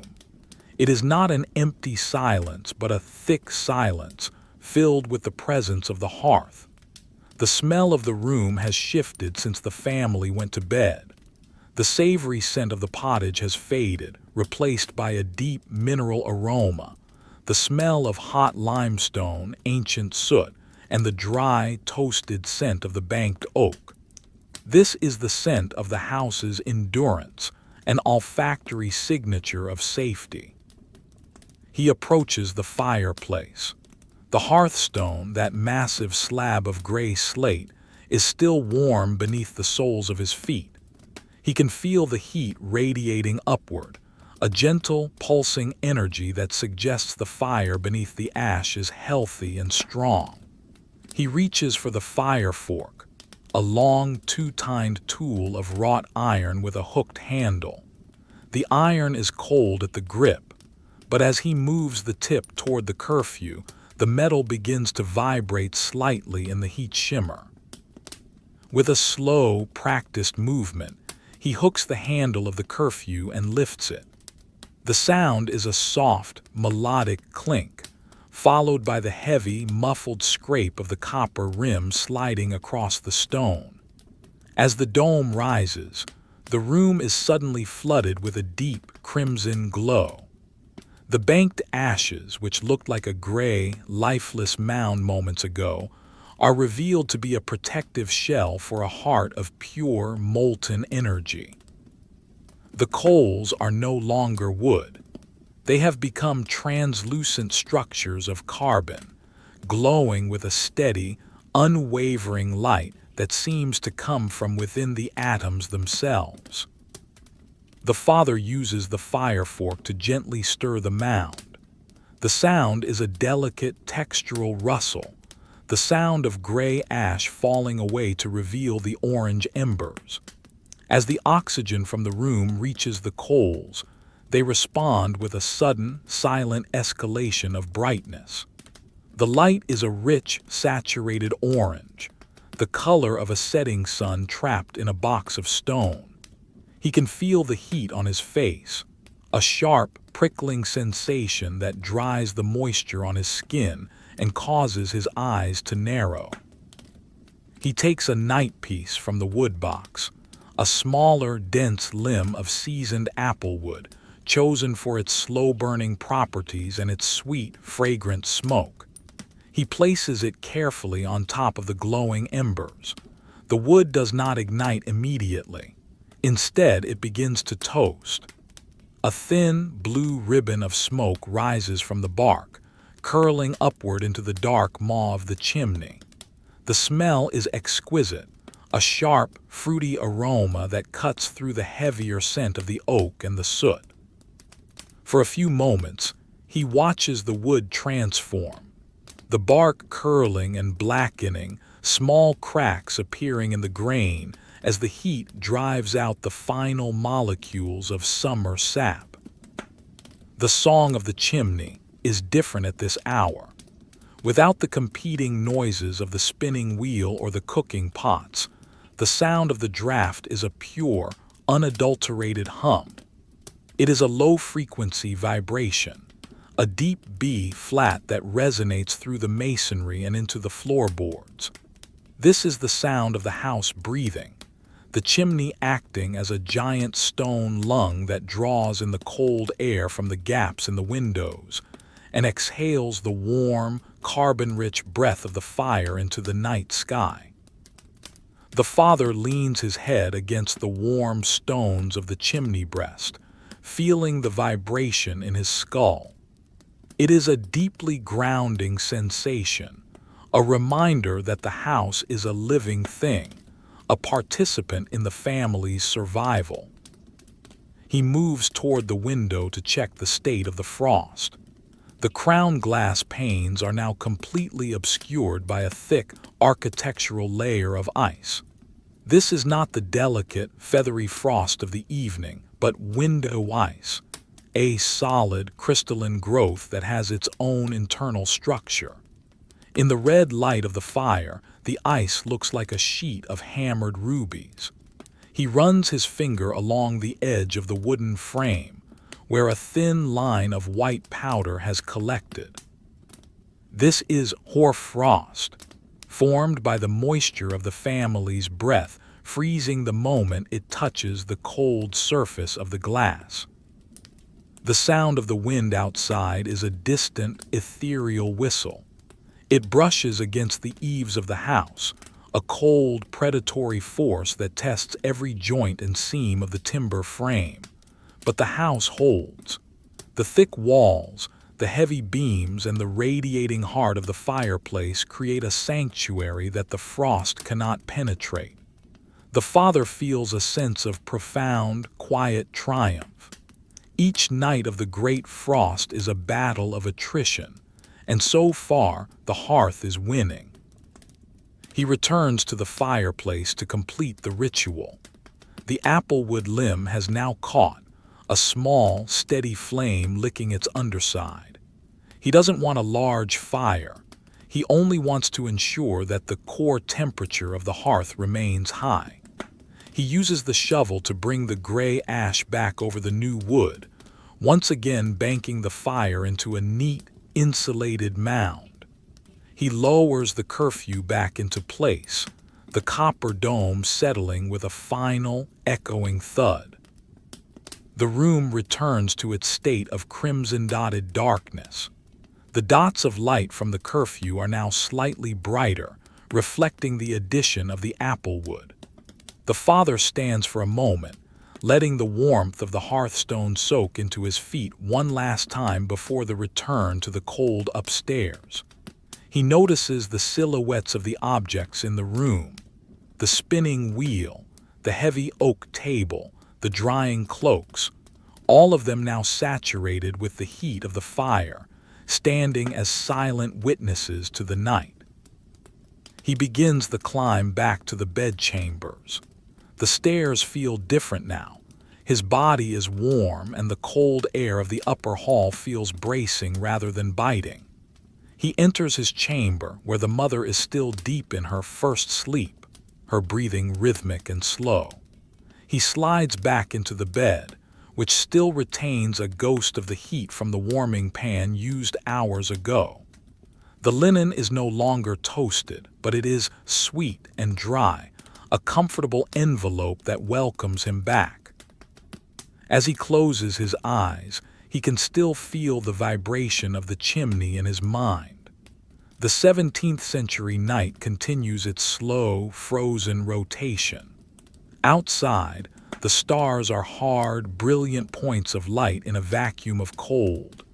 The fields are locked in a white silence, and the river is a solid ribbon of ice. But in the kitchen below, the applewood is charring, the oak coals are pulsing, and the stone of the hearth is holding its heat. The family is sharing the fireplace even in their dreams, their survival anchored to that single banked mound of glowing carbon. The second sleep comes easily now, a deep, hypnotic descent into a world of warmth and safety, as the house continues its long, rhythmic vigil through the heart of the great frost.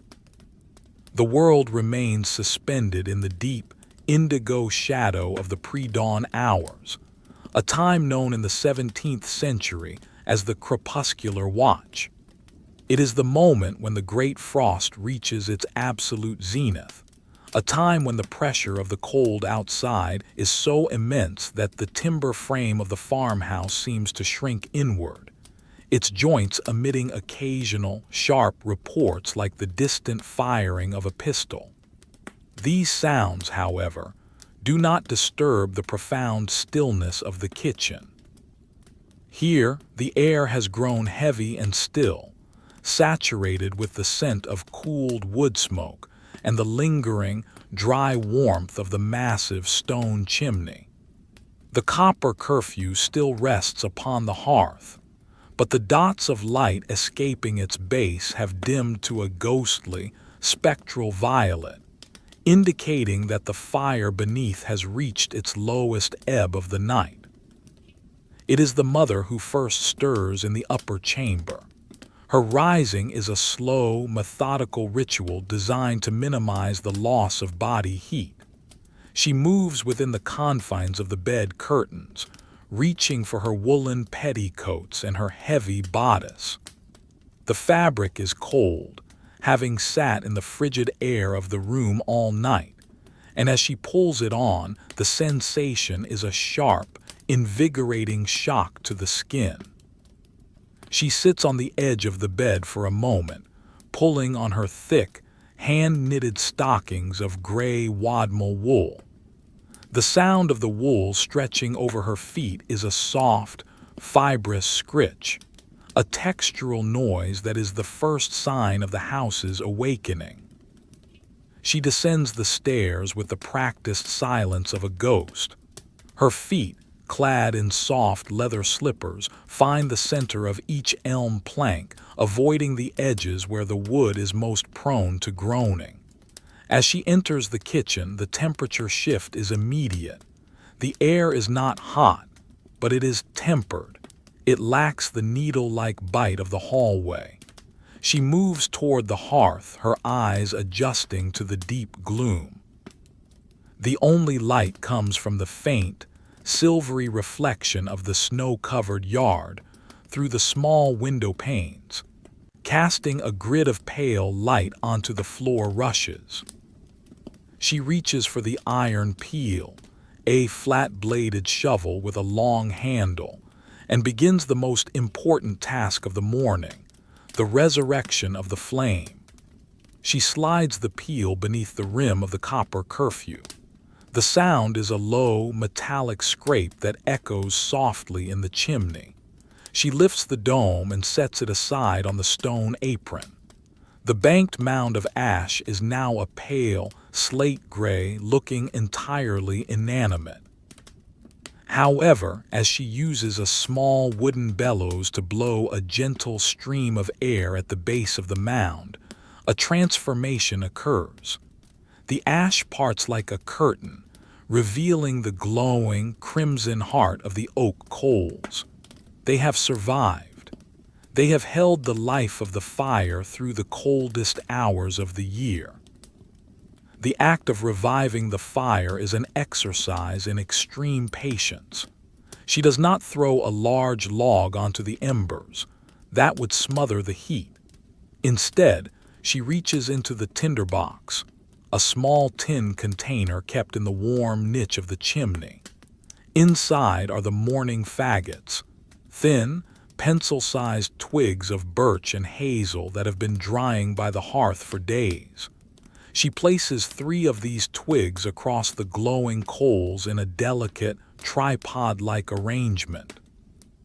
The sound of the wood meeting the heat is a series of tiny, musical pops as the last microscopic traces of moisture evaporate.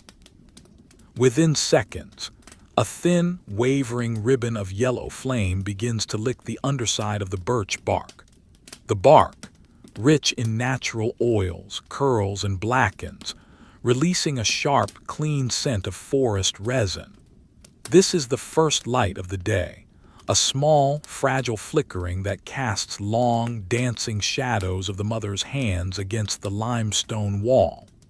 She watches the flame with an intensity that is almost meditative, her face illuminated by the rising golden light. As the twigs catch, she adds larger pieces of split ash wood, kindling, stacking them in a chimney shape to encourage the upward draft. The sound of the fire changes from a low hiss to a steady, rhythmic crackle, the sound of the house coming back to life. With the fire established, she turns her attention to the water logistics. In the corner of the kitchen stands a massive oak bucket, bound with iron hoops, which was filled from the well the night before.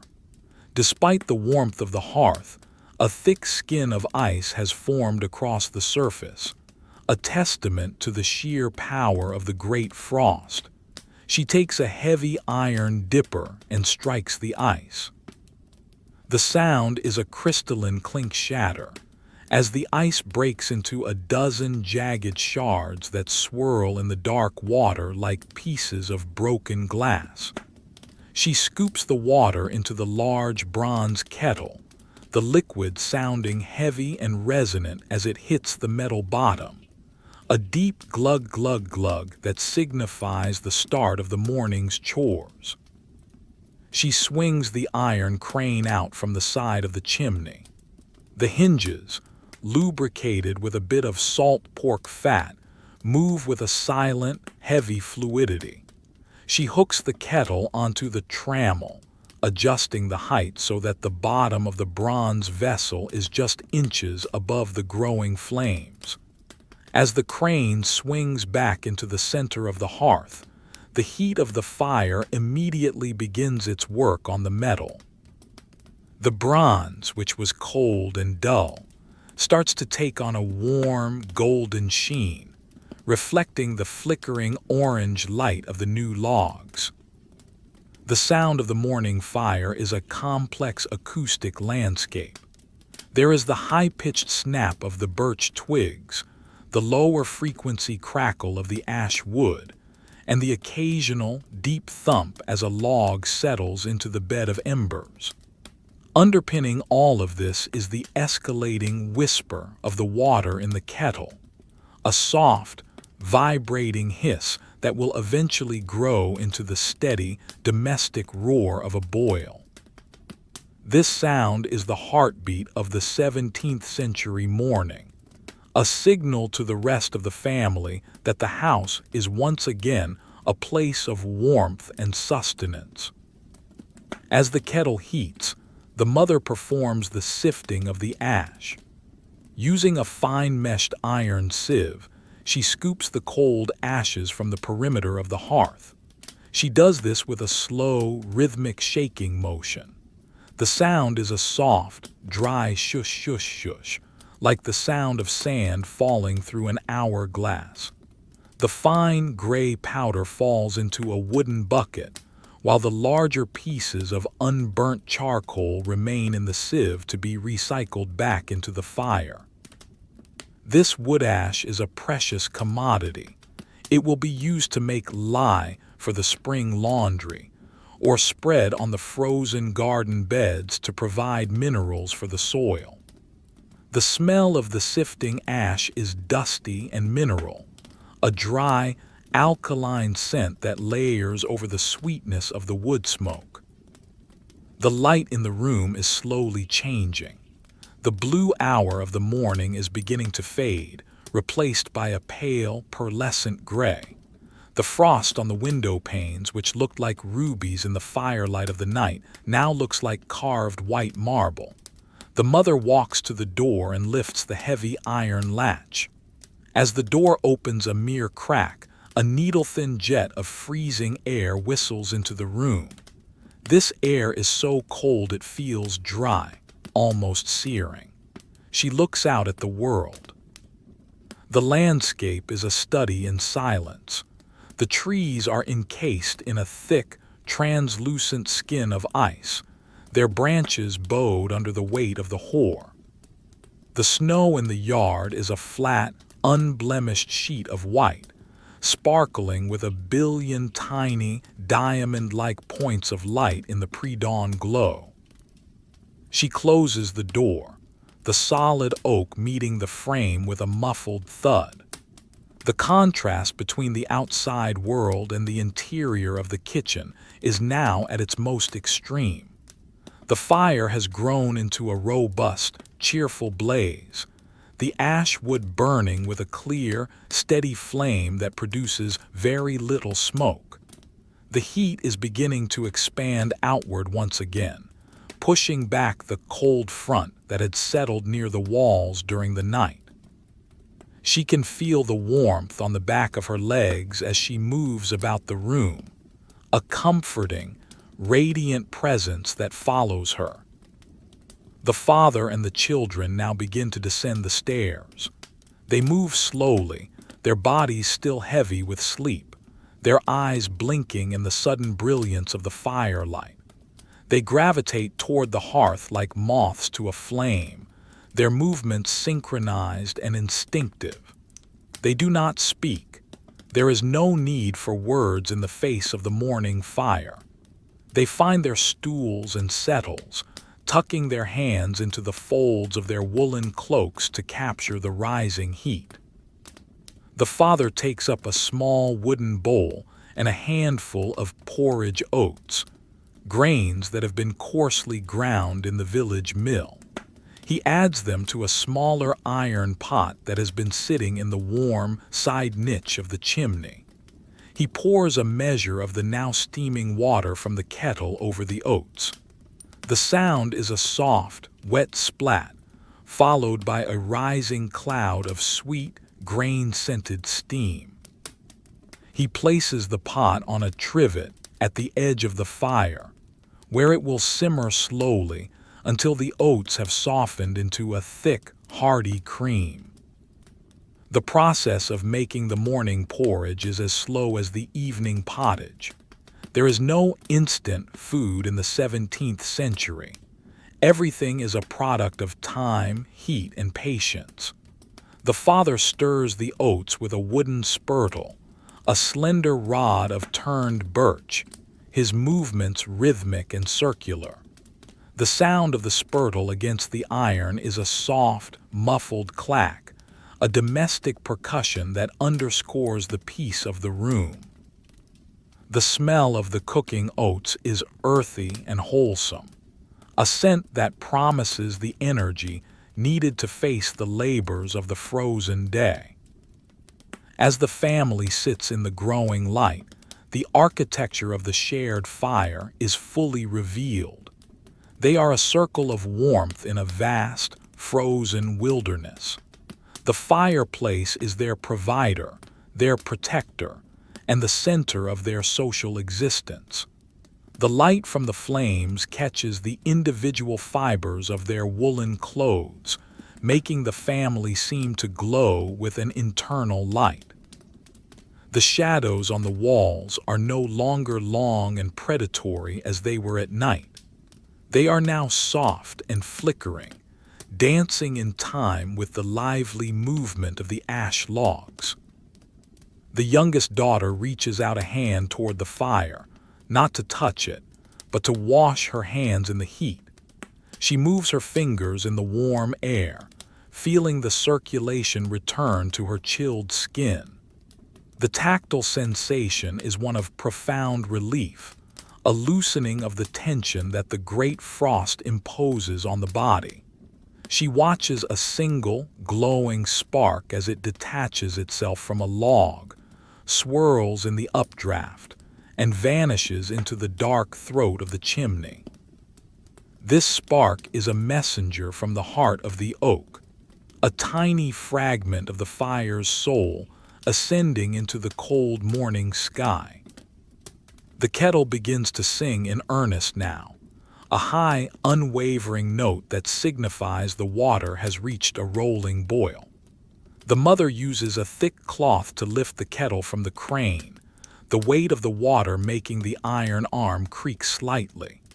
She pours the water into a series of wooden piggins, small, staved vessels used for washing. The steam rises in a dense, white wall, momentarily obscuring the family in a humid, warm mist. The scent of the hot water is clean and mineral, a sharp contrast to the smoky, oaty smells of the hearth. The day has officially begun. The boring history of the 17th century morning is not a series of dramatic events, but a sequence of small, necessary, and deeply satisfying tasks. The fire has been resurrected, the water has been boiled, and the porridge is simmering. The great frost remains outside, a silent and formidable presence, but inside the circle of the hearth, the family is safe, warm, and ready. The shared fireplace has performed its most vital duty. It has carried them through the dark and delivered them into the light of a new day, its golden heart pulsing with the promise of continued survival. The morning has matured into a state of crystalline clarity, and the 17th century kitchen is now illuminated by a complex interplay of light. The primary source remains the hearth, which pulses with a vigorous, golden energy, but this is now joined by the arrival of the sun.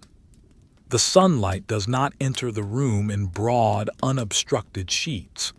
Instead, it is filtered through the crown glass of the small, diamond-paned windows. Because each pane was hand-blown and spun into a disc, the glass is thickest at the center, the bullseye, and tapers toward the edges, filled with swirling reams and tiny, trapped air bubbles known as seeds. As the sun rises over the frozen orchard, these imperfections act as 1,000 tiny prisms. They catch the light and scatter it across the room in a moving mosaic of amber, pale green, and iridescent white. These light ghosts dance across the soot-stained stones of the chimney breast, momentarily illuminating the velvet texture of the carbon deposits before sliding down to the floor rushes. In this light, the family begins the grand maintenance of the morning. The fireplace, having served as a guardian through the night, now requires a thorough cleaning to ensure its efficiency for the day ahead. This is a task of profound monotony and tactile satisfaction. The mother takes up the besom, a traditional broom made from a bundle of slender birch twigs tied tightly around a smoothed hazel handle with strips of willow. The broom is old, its bristles worn into a gentle, asymmetric curve from years of sweeping the heavy limestone hearth. The sound of the birch twigs against the stone is a dry, rhythmic swish-scrape, swish-scrape. It is a textural noise, a hissing sound that resonates through the floorboards. She moves with a slow, deliberate economy of motion, sweeping the fine gray wood ash from the outer apron of the hearth toward the central pit. This ash is as light as flour, and as she sweeps, a tiny, silent cloud of gray dust rises into the air, caught in the shafts of sunlight. The dust motes swirl in the convection currents created by the fire, rising and falling in a hypnotic, orbital dance. The mother watches them, her eyes half closed, her mind focused entirely on the path of the broom. There is no hurry. The ash must be moved gently so as not to choke the air or settle upon the hanging bundles of dried herbs. Beneath the ash, the hearth topography is revealed. The stones directly beneath the fire grate have been transformed by decades of intense heat. They are no longer the cool gray of the local limestone. They have been baked into a spectrum of deep ochre, burnt sienna, and charcoal black. In some places, the surface of the stone has spalled. Small, coin-sized flakes of rock have popped off due to thermal expansion, leaving behind shallow, circular craters that look like the surface of a miniature moon. The mother runs the bristles of the broom over these craters, the sound changing to a sharper, more percussive clack as the birch twigs catch on the jagged edges of the stone. Next comes the cleaning of the iron. The fire dogs, or andirons, which support the main logs, have become encrusted with a layer of scale, a brittle metallic skin formed by the reaction of the iron with the oxygen and the heat. The father takes a heavy iron scraper and begins to flake away this residue. The sound is a sharp, crystalline tink-tink scritch. The scales fall onto the stone like shards of dark glass. He then takes a rag soaked in blacklead, a mixture of graphite and oil, and begins to rub the iron. The smell is sharp and mineral, an industrial scent that cuts through the organic aroma of the wood smoke. As he rubs, the dull gray iron begins to take on a deep, obsidian-like luster, a blue-black shine that reflects the orange flicker of the flames. This is not just for aesthetics. The graphite protects the iron from the rust canker that would otherwise be invited by the humid steam of the morning's cooking. The ash hutch is the next destination for the morning's harvest. This is a large, staved wooden tub kept in the linta just outside the kitchen door. The mother carries the bucket of sifted ash across the room, her footsteps producing a soft, hollow thump on the elm planks. She opens the door, and for a brief second the two worlds collide. The outside air, which has been sharpened by the great frost to a needlepoint intensity, rushes in. It smells of absolute purity, of frozen water and silent, dormant earth. The inside air, heavy with the scent of the hearth, pushes back. In the doorway, a visible shimmer occurs where the two temperatures meet, a turbulent mixing of the warm and the cold that causes the mother's breath to erupt in a sudden, dense plume of white steam. She empties the bucket into the ash hutch. The sound is a soft, muffled thump, like the sound of a heavy blanket being dropped. This ash is a precious resource. Throughout the winter, it will be collected and leached to produce lye, the caustic liquid necessary for making the family's soap. To look into the ash hutch is to see the ghost of the forest. Here are the remains of the oak rounds that provided the deep burn, the birch faggots that gave the first light, and the applewood limb that scented the midnight watch. Everything that was once solid, green, and reaching for the sun has been reduced to this fine, silvery powder. It is the ultimate reduction, the elemental residue of the fireplace's long labor. As she returns to the kitchen, the father is preparing for the woodshed pilgrimage. Fuel management is the primary logistical challenge of the 17th century winter. A fireplace of this size can consume an entire tree's worth of wood in a matter of weeks, and the woodpile must be managed with the precision of a treasury. He puts on his jerkin, a sleeveless leather garment worn over his woolen doublet, and picks up the wood cradle. This is a frame of bent ash wood and rope, designed to allow a man to carry a heavy load of logs while keeping his hands free to navigate the icy path.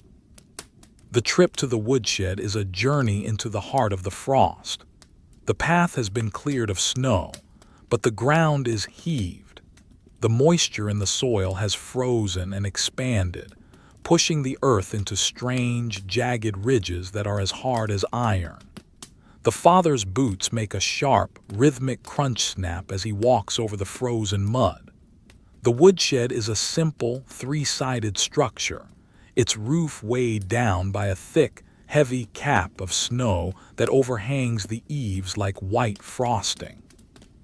Inside, the air is still and smells deeply of dormancy, of dry bark, ancient dust, and the bitter tannin of the oak. He selects the logs for the day's working fire. He chooses second-growth oak, which has been seasoned for 2 full years. This wood is bone dry.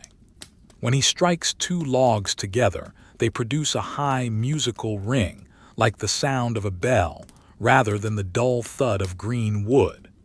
This ring is the sound of readiness. It means the moisture has entirely departed the cells of the wood, leaving behind a structure of pure, combustible carbon. He also gathers a bundle of kindling sticks, slender branches of willow and alder that have been dried until they are as brittle as glass. The sound of the wood being loaded into the cradle is a series of solid, textural clunks. Each log has its own weight, its own balance. He feels the rough, corrugated texture of the oak bark against his palms, a landscape of deep ridges and valleys that hold the cold like a reservoir. As he lifts the cradle, the leather straps groan under the weight, a low-pitched creak that harmonizes with the whistling of the wind. He returns to the kitchen, the sudden warmth of the room causing the frost on his beard to melt into tiny, sparkling droplets of water. He stacks the new wood in the wood nook, a dedicated space beside the chimney breast. This stacking is a form of domestic art. He places the largest logs at the bottom, creating a stable foundation, and tapers the pile toward the top. This ensures that the air can circulate through the stack, pre-warming the wood before it ever touches the fire. The sound of the logs being stacked is a rhythmic, percussive symphony. Clink, thud, clatter, thump. This sound signals security to the rest of the family. A full wood nook is a guarantee of warmth, a physical barrier against the great frost. The morning is now in its steady state. The fireplace has been cleaned, the ash removed, and the fuel replenished. The iron crane holds the dinner pot, a larger version of the evening's pottage pot, filled with water and a neat S-tongue that will simmer for the next 6 hours. The sound of the kitchen has settled into a low-frequency hum. The mother has returned to her spinning, the whir of the wheel providing a steady, hypnotic counterpoint to the hiss of the fire. The father is seated at the table, using a small, sharp awl to repair a tear in the mastiff's leather collar. The sound of the metal piercing the leather is a soft, rhythmic pop, pop, pop. The light in the room is at its most beautiful. The sun is now high enough to strike the salt niche directly, making the white crystals of the salt sparkle like a handful of fallen stars. The light ghosts from the crown glass have moved to the ceiling, where they illuminate the heavy oak rafters and the bundles of drying sage. The sage leaves, gray-green and fuzzy, look like the wings of sleeping moths in the reflected light. The room is filled with a sense of productive boredom, the peace that comes from the repetition of necessary tasks within a warm, secure environment. The fireplace remains the center of it all. It is no longer the frantic, flickering flame of the morning resurrection, nor the muffled, secret glow of the nocturnal watch. It is now a work fire, a deep, stable bed of glowing coals supporting 3 massive oak logs that burn with a slow, unwavering intensity. The flames are a pale, translucent violet at the base, turning to a rich, opaque gold at the tips. They lick the sides of the iron pot with a fluid, liquid grace, their movements so slow and rhythmic they seem to be dancing to the heartbeat of the house. The family shares the fire in a state of quiet, mutual understanding. They do not need to speak of the cold outside, for the warmth of the hearth is a constant, tangible presence. It is in the marrow of their bones, in the fibers of their clothes, and in the very air they breathe. The 17th century day will be long and the frost will be unyielding. But here, within the circle of the limestone chimney and the golden light of the oak, the world is balanced, still, and profoundly safe. The great maintenance is complete, and the house settles into the long, hypnotic rhythm of the winter afternoon. The sun has reached its winter meridian, a pale, lemon-colored disk hanging low in the southern sky, casting long, stark shadows across the undulating drifts of snow. Inside the 17th century kitchen, the midday watch has begun. This is the period of the working hearth. where the fire is no longer a flickering novelty of the morning nor a secret ember of the night, but a steady, industrial engine of preservation. The heat in the room has reached a state of saturated constancy. It is a thick, dry atmosphere that feels almost like a physical substance, holding the sense of the house in a warm, unmoving suspension.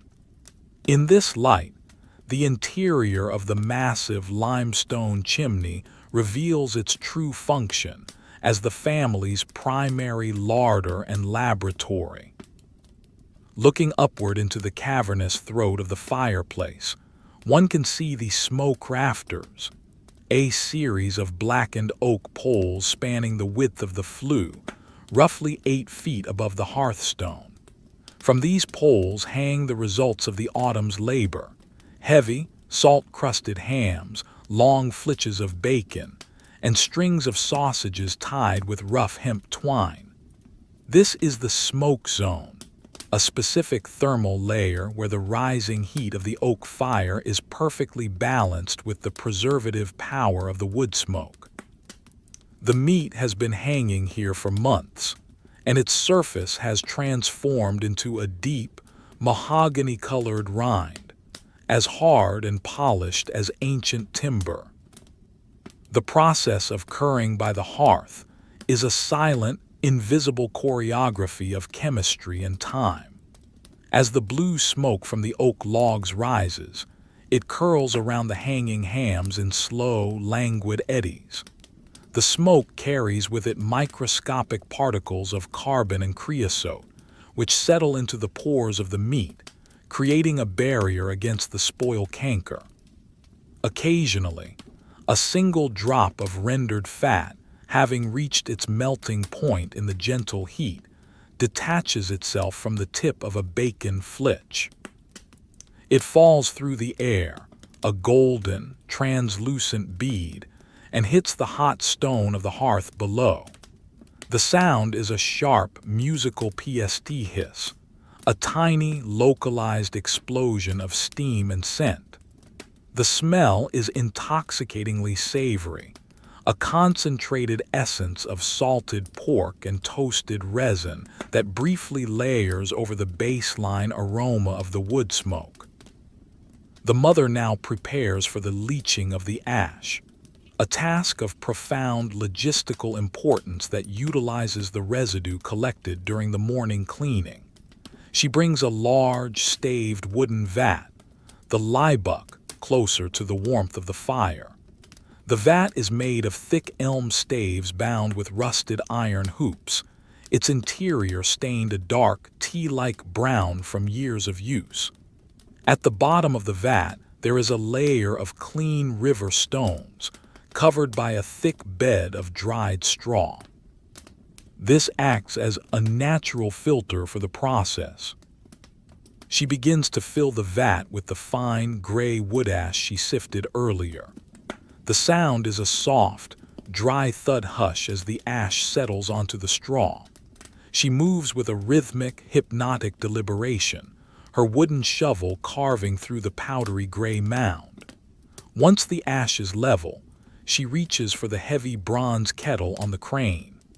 The water inside is at a low boil, not frantically bubbling, but releasing a steady, vibrating hum that resonates through the iron arm of the crane.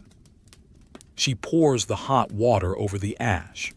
The sound is a complex acoustic event, a deep, hollow splashing followed by a rising, sibilant hiss as the water is absorbed into the dry powder.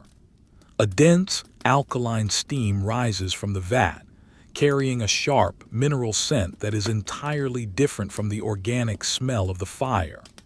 This is the scent of potash in the making. As the water percolates through the ash, it leaches out the potassium carbonate, transforming into a caustic, golden-brown liquid known as lye. This liquid will eventually drip through the straw and the stones into a collection vessel below, providing the essential ingredient for the family's soap and the cleaning of their heavy woolens.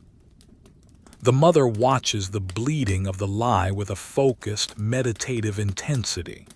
She can see the water darkening as it travels through the ash, the liquid taking on the color of a deep winter ale. The process is slow, measured by the rhythmic drip, drip, drip of the lye hitting the wooden collection bowl. Each drop produces a soft, resonant plop, a percussive heartbeat that adds to the ambient symphony of the afternoon. This is the essence of 17th century boring history. The slow, manual extraction of a chemical from a waste product, powered by the heat of a shared fireplace. Across the room, near the diamond-paned window, the youngest daughter is occupied with the herb maintenance. The fireplace is the guardian of the household's medicine, and the dry air near the chimney is necessary to prevent the damp rot from claiming the dried botanicals. She has a large basket of yarrow and coltsfoot that was harvested in the late summer. Her task is to strip the dried leaves from the brittle stalks, preparing them to be stored in small earthenware jars in the spice niche. The sound of the dry herbs being processed is a delicate, fibrous crackle crunch. The leaves are so desiccated that they crumble at the slightest touch, turning into a fine, aromatic dust. The smell is herbal and medicinal, a complex top note of bitter green and dried earth. As she works, the sunlight from the window catches the dust from the herbs, turning the air into a shimmering veil of green-gold particles. She moves her hands slowly, feeling the different textures: the furry underside of the coltsfoot, the feathery lace of the yarrow. Each leaf is a tiny, preserved fragment of the summer meadow, held in a state of suspended animation by the constant, dry warmth of the hearth. The father has returned to his seat in the high-backed settle, his attention now turned to the maintenance of the quill. In an era where communication is a slow and deliberate act of craft, the preparation of the writing instrument is a ritual in itself.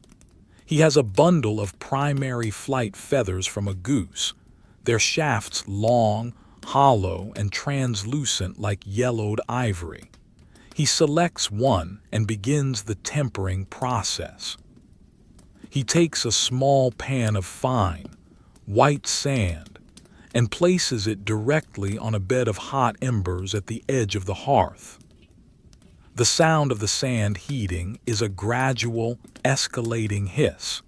He waits until the sand is hot to the touch but not scorching, a temperature he judges by holding his palm a few inches above the pan. He then plunges the barrel of the quill into the hot sand. The heat causes the natural oils in the keratin to harden, transforming the flexible feather into a rigid, durable tool. This is a slow process. The quill must sit in the sand for several minutes, absorbing the steady, mineral heat of the fire. The smell of the warming keratin is faint and slightly toasty, a scent that speaks of the library and the ledger. Once tempered, he uses a small, razor-sharp penknife to shape the nib. The sound of the blade slicing through the hardened quill is a crisp, clean snip-scrape. He carves the shoulders, the slit, and the point with a precision that requires absolute stillness. The shavings of the quill, tiny, translucent curls, fall onto the dark oak table, looking like fragments of discarded fingernails. He tests the nib on his thumbnail, feeling the spring of the material. The fire provides the perfect light for this work, a steady, lateral glow that emphasizes the minute geometry of the cut. The working fire itself has now reached a state of deep char. The 3 oak logs have lost their bark and are now encased in a thick, geometric layer of charcoal. This charcoal acts as an insulator, holding the heat within the core of the wood and releasing it in a steady, infrared radiation. The flames have retreated into the fissures of the logs, appearing as small, pulsing pockets of blue and violet light. This is the most efficient state of the fire. It produces almost no smoke and a profound, penetrating warmth that can be felt even at the far end of the room. The mastiff has moved from the rug to a spot beneath the heavy oak table, where the air is slightly cooler but the floorboards are still warm from the proximity of the chimney. He is a dark, heavy shape in the shadows, his tail thumping once, a hollow thud, as the father moves his feet. The cat remains on the mantel, her fur puffed out to capture the rising heat. She is a master of the thermal gradient, adjusting her position by centimeters to find the exact point where the updraft from the fire perfectly balances the cooler air near the ceiling. Her whiskers are perfectly still, her amber eyes reflecting the deep, molten glow of the charcoal bed. The grand silence of the winter afternoon is now absolute. The wind outside has died down to a faint, ethereal moan, and the birds are silent in the frozen hedgerows. Inside, the only sounds are the rhythmic drip of the lye, the crackle of the herbs, and the slow, deep breathing of the fire. The time is measured not by the clock, but by the gradual darkening of the lye and the slow consumption of the oak logs. The room is a sanctuary of slow time, where the movements of the family are synchronized with the natural rhythms of combustion and evaporation. The mother rises to check the dinner pot.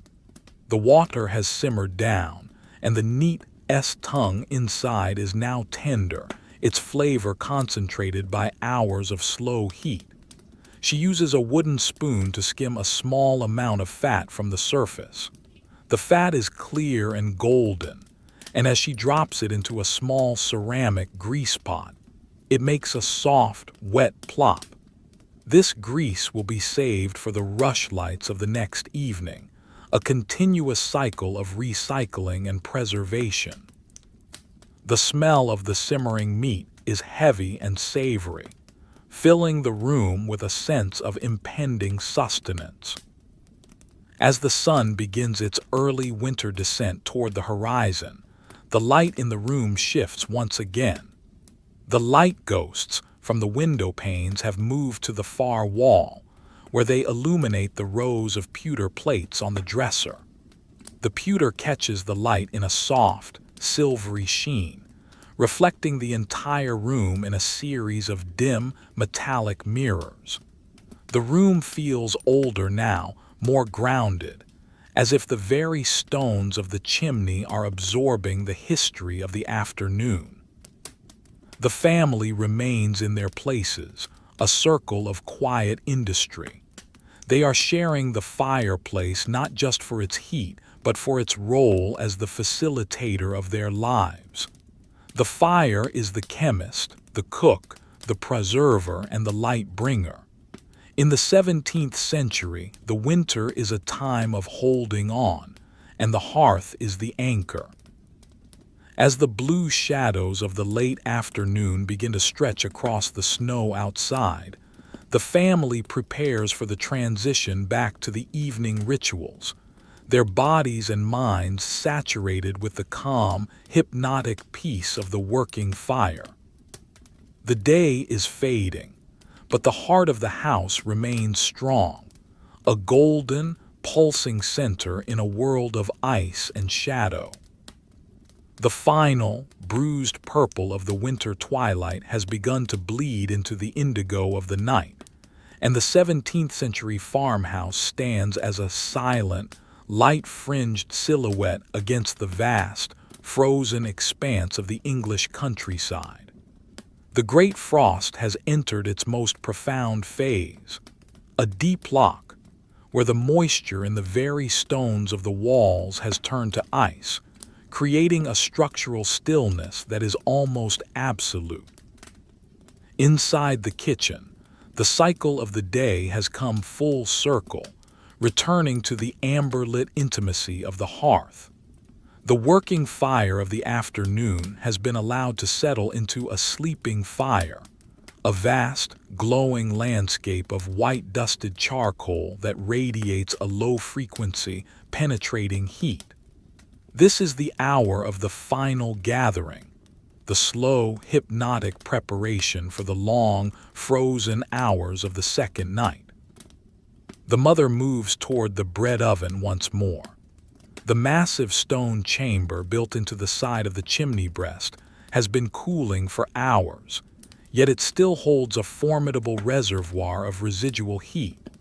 She reaches for the scovel, a long-handled pole with a wet rag tied to the end, and uses it to sweep the floor of the oven one last time. The sound is a soft, wet slap hiss as the damp cloth meets the hot stone, releasing a tiny, fragrant puff of yeasty steam. She then slides the final baking of the day onto the warm stones, not bread this time, but bundles of spent flax and hemp that need to be bone dry for tomorrow's spinning. The oven is a perfect desiccator. It will cradle the fibers in a gentle 300-degree warmth, pulling the last molecules of winter dampness from their cores. The smell is clean and grassy, a scent that speaks of the summer fields now buried under 3 feet of snow. As she works, the father attends to the iron ledger, the collection of tools and utensils that must be protected from the night's condensation. He takes a piece of salted fat, a thick, yellowish rind of pork that has been hanging in the chimney, and begins to rub the surfaces of the iron crane and the trammel. The sound is a soft, rhythmic squelch slide, a tactile noise that signifies the application of a protective barrier. As the fat meets the warm iron, it melts into a clear, glistening oil, turning the matte black surface into a dark, iridescent mirror. He works with a slow, focused dexterity, ensuring that every hinge and notch is saturated. The smell of the warm fat is heavy and elemental, an aroma of survival that has permeated the house for generations. The youngest son has been tasked with the rush harvest. He takes a bundle of new rushes from the dry loft and brings them to the hearth.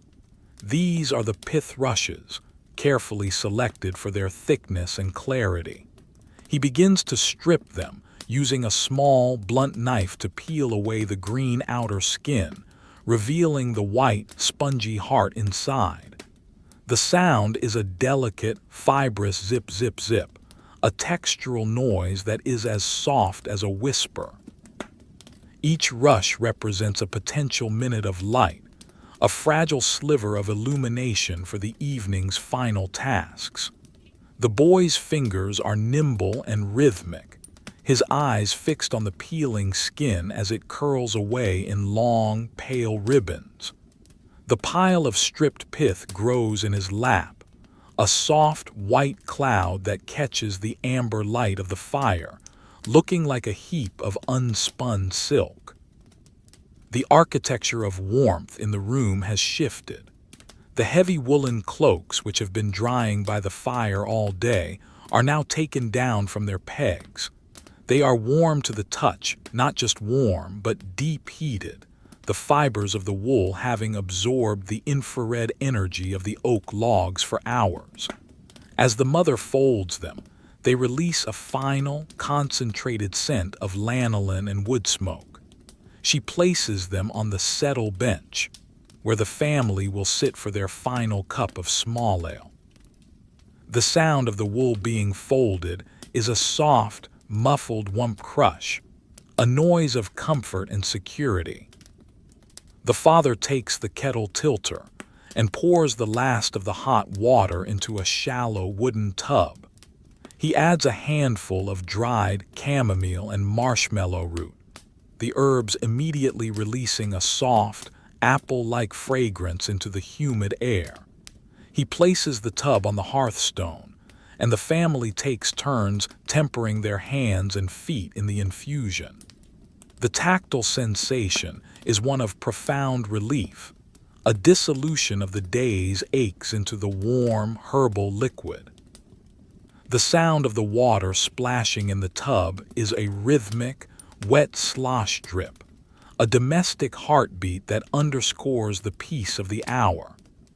As the water cools, the steam settles into the floor rushes, softening them and releasing the scent of the lavender and meadowsweet buried beneath. The fire has now reached its final maturity of the day. The 3 large oak logs have been reduced to glowing monoliths of pure carbon, their surfaces mapped with deep, geometric fissures that look like the streets of a burning city. There is no more flame, only glow, a steady, unwavering radiation that pushes back the shadows to the very edges of the room. The father takes the poker, a heavy rod of wrought iron with a hooked end, and begins to level the bed. He breaks the larger pieces of charcoal into smaller, uniform fragments, creating a flat, glowing plane of heat. The sound is a series of sharp, metallic clinks and the dry, percussive crackle of the charcoal shifting. This is the moment of the ultimate banking. The mother brings the curfew from the corner, its copper surface polished and ready for its nightly vigil. But before she lowers it, the father performs the heartseed ritual. He takes a single, small piece of unburnt hearth oak, a dense, resinous knot from the center of the tree, and buries it deep within the center of the glowing coals. This is the seed for tomorrow's fire, a concentrated battery of energy that will char slowly throughout the night, ensuring that the first spark of the morning finds a ready home. He covers the seed with a thick layer of fine gray ash, using the iron shovel with a slow, rhythmic scooping motion. The sound is a soft, dry shush-shush, the ash falling like gray snow over the orange embers. The curfew is lowered. The copper dome settles onto the stone apron with a final, echoing thud that seems to signal the end of the day's labor. The dots of violet light appear through the air holes, casting their tiny, rhythmic constellations across the floor. The room enters its final state of saturated peace. The light is gone, replaced by a deep, pulsing crimson that makes the oak furniture look like it is carved from solid blood. The textures of the room, the rough stone, the smooth wood, the soft wool, all merge into a single, unified atmosphere of warmth. The family remains in the settle for a few more minutes, their breathing synchronized with the low-frequency hum of the chimney. They are sharing the fireplace in its most abstract form, as a memory of the day's heat and a promise of the night's safety. The mastiff is already asleep, his heavy head resting on the warm slate, his breath a slow, rhythmic huffing that stirs the gray dust in the hearth pit. The cat has found her final position on the high mantel, a dark silhouette against the flickering shadows of the rafters. The great frost outside continues its silent, crystalline siege. The wind has risen again, a high-pitched, ethereal whistle that brushes against the chimney stack, but it is a distant, powerless noise. The house is a fortress of limestone and oak, its heart a banked mound of glowing carbon, its atmosphere a tapestry of wood smoke, lavender, and slow-cooked grain. The 17th century has folded itself into the darkness, but it is a warm darkness, a state of being where the absence of light is not the presence of cold, but the presence of peace. The father rises, his movements slow and heavy with the promise of sleep. He checks the latches one last time, the iron meeting the wood with a solid, final clack. He looks at the hearth, where the copper curfew pulses with its hidden, secret light. He feels the warmth of the floorboards beneath his feet, a heat that will last until the gray light of dawn. The journey upstairs will be cold, but the beds are prepared.